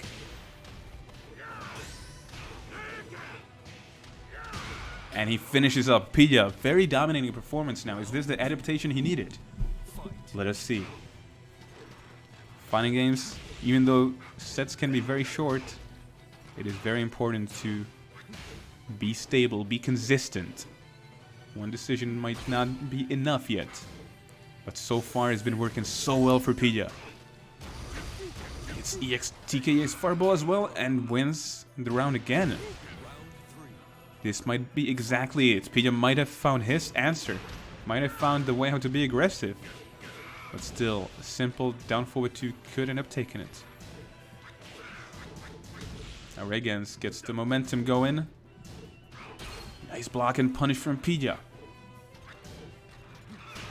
Gets the counter hit low. Solid damage has been dealt. This should be it. And Pija, after all that I've said, after all that Raygan's has done, just wins the match in such an incredibly dominating fashion. Has Pija found the answer? Let us find out. Pija making the score 1-2. 2-1 in favor of Raygan still. As I said, winning just one set is enough. Raygan does have the lead in this set, but If he lets Pidgeot do his things too long, then it might be over.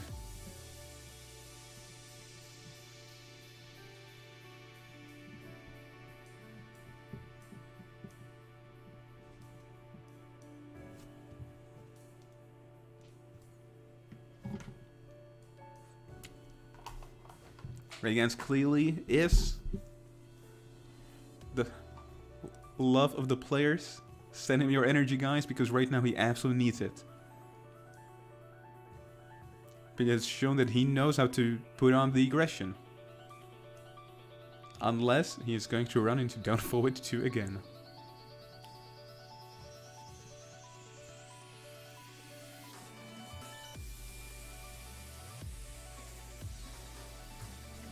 Sink in, let's go.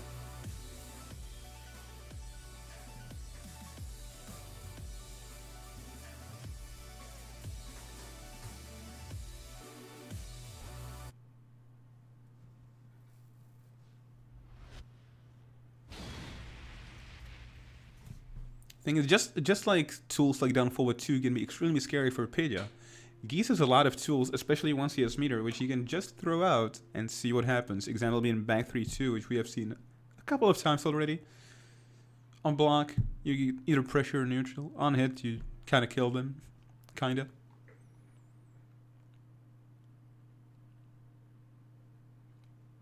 Thing is that this game, the big difference was that Pidgeot was able to keep the pressure going. He was able to figure out how to just stick like a glue to Raygans. And let's see if Raygans can stop that pressure, can stop the Gorilla, can stop the Unga. Unga Bunga.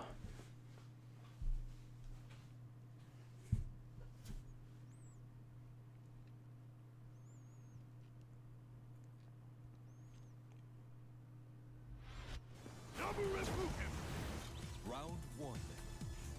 Fight. Pidgeot being very aggressive right from the round start. Gets the low. Goes in once again. Pidgeot does not... Clearly, Pidgeot does not want to play neutral. He wants to play point blank. No punish on the whiff. Pidgeot does get a countered Sonder. A lot of damage on the wall. This is Geese, baby. Pidgeot definitely showing that he's got a plan and he's sticking to it. He's the man with a plan. Play point blank and never move away.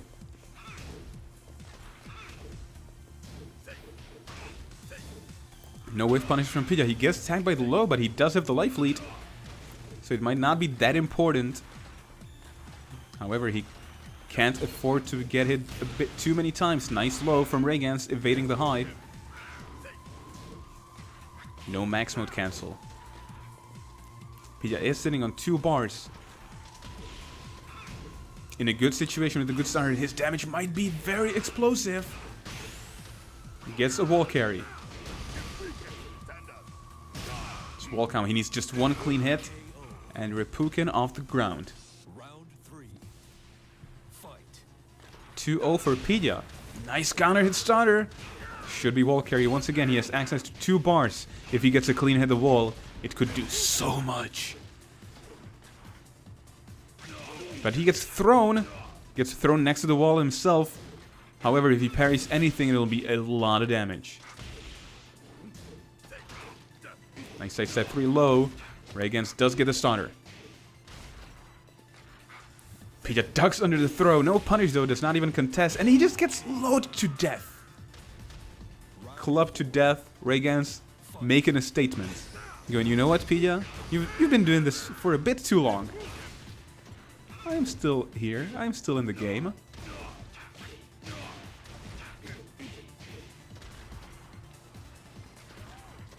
Both players very much even on life. A big hit is coming. I smelled it, and Pidgeot dealt it.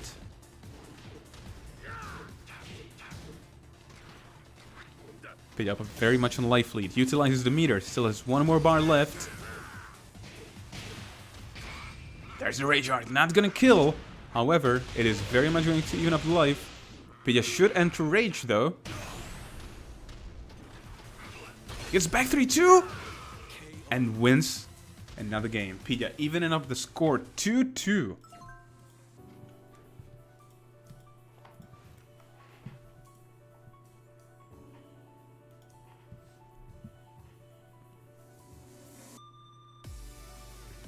This is potentially the last match. Potentially, this could be it. Or we could get a reset. This game is going to decide everything.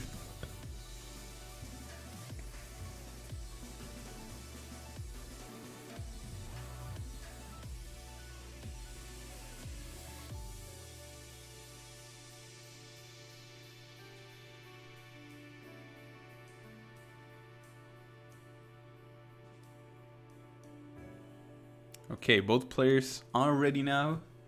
Going straight into it.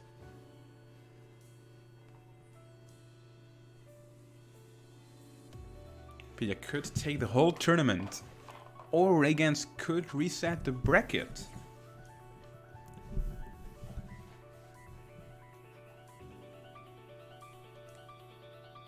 Obviously a far bigger burden lies on Raygans, but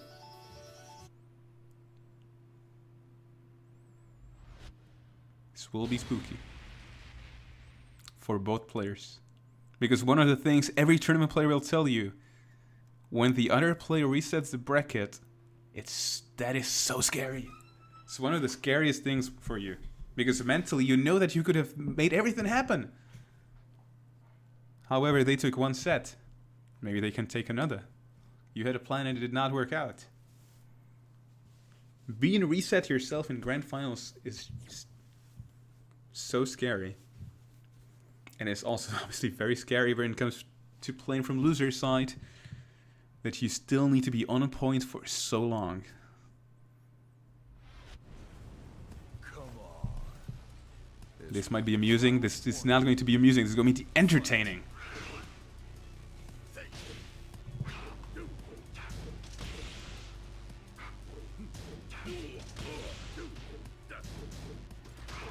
A slugfest right now. A lot of scrambles. Nice duck from Pidya. Gets the punish. This wall standing launcher should carry to the wall. This will not kill just yet, but low at the end does. 1-0 in favor of Pidya. Pidya getting closer and closer to taking this event. From bad situation, from 0-2, can he turn it around? Pidya gets the low parry. Should be a lot of wall carry. Once again. See what the Yoki's gonna be. Goes for him, it gets wall splat as well.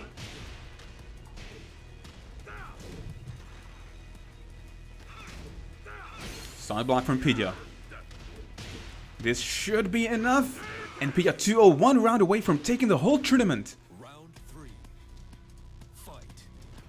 All that Pidya needs is just this one round. Pidya gets the punish. Gets back 3-2 into maximum. Once again, wall carry at the start. Is this going to be just as the rounds before? Just wall carry and just murdering Raygans there? It might be. No whiff punish from Pidya. Nice low. Raygans gets the punish. Raygans does have rage, but this could be it, and this is it! Pidya 3-2. Runs it back from 0-2 from a bad spot, just turns it whole around and wins the whole tournament. Pidya 3-2 over Raygans in grand finals. Pidya from the Czech Republic taking it over Raygans, or the UK's himself, one and only. Congratulations to Pidya as the winner, of course. Congratulations to Raygans as well for becoming the fan favorite player, for getting the second place. And the third player of the tournament third place goes to Portuguese's JFSL. Guys, if you liked Pidya, you will be able to see him at Dreamalition Derby 5 in Munich this weekend.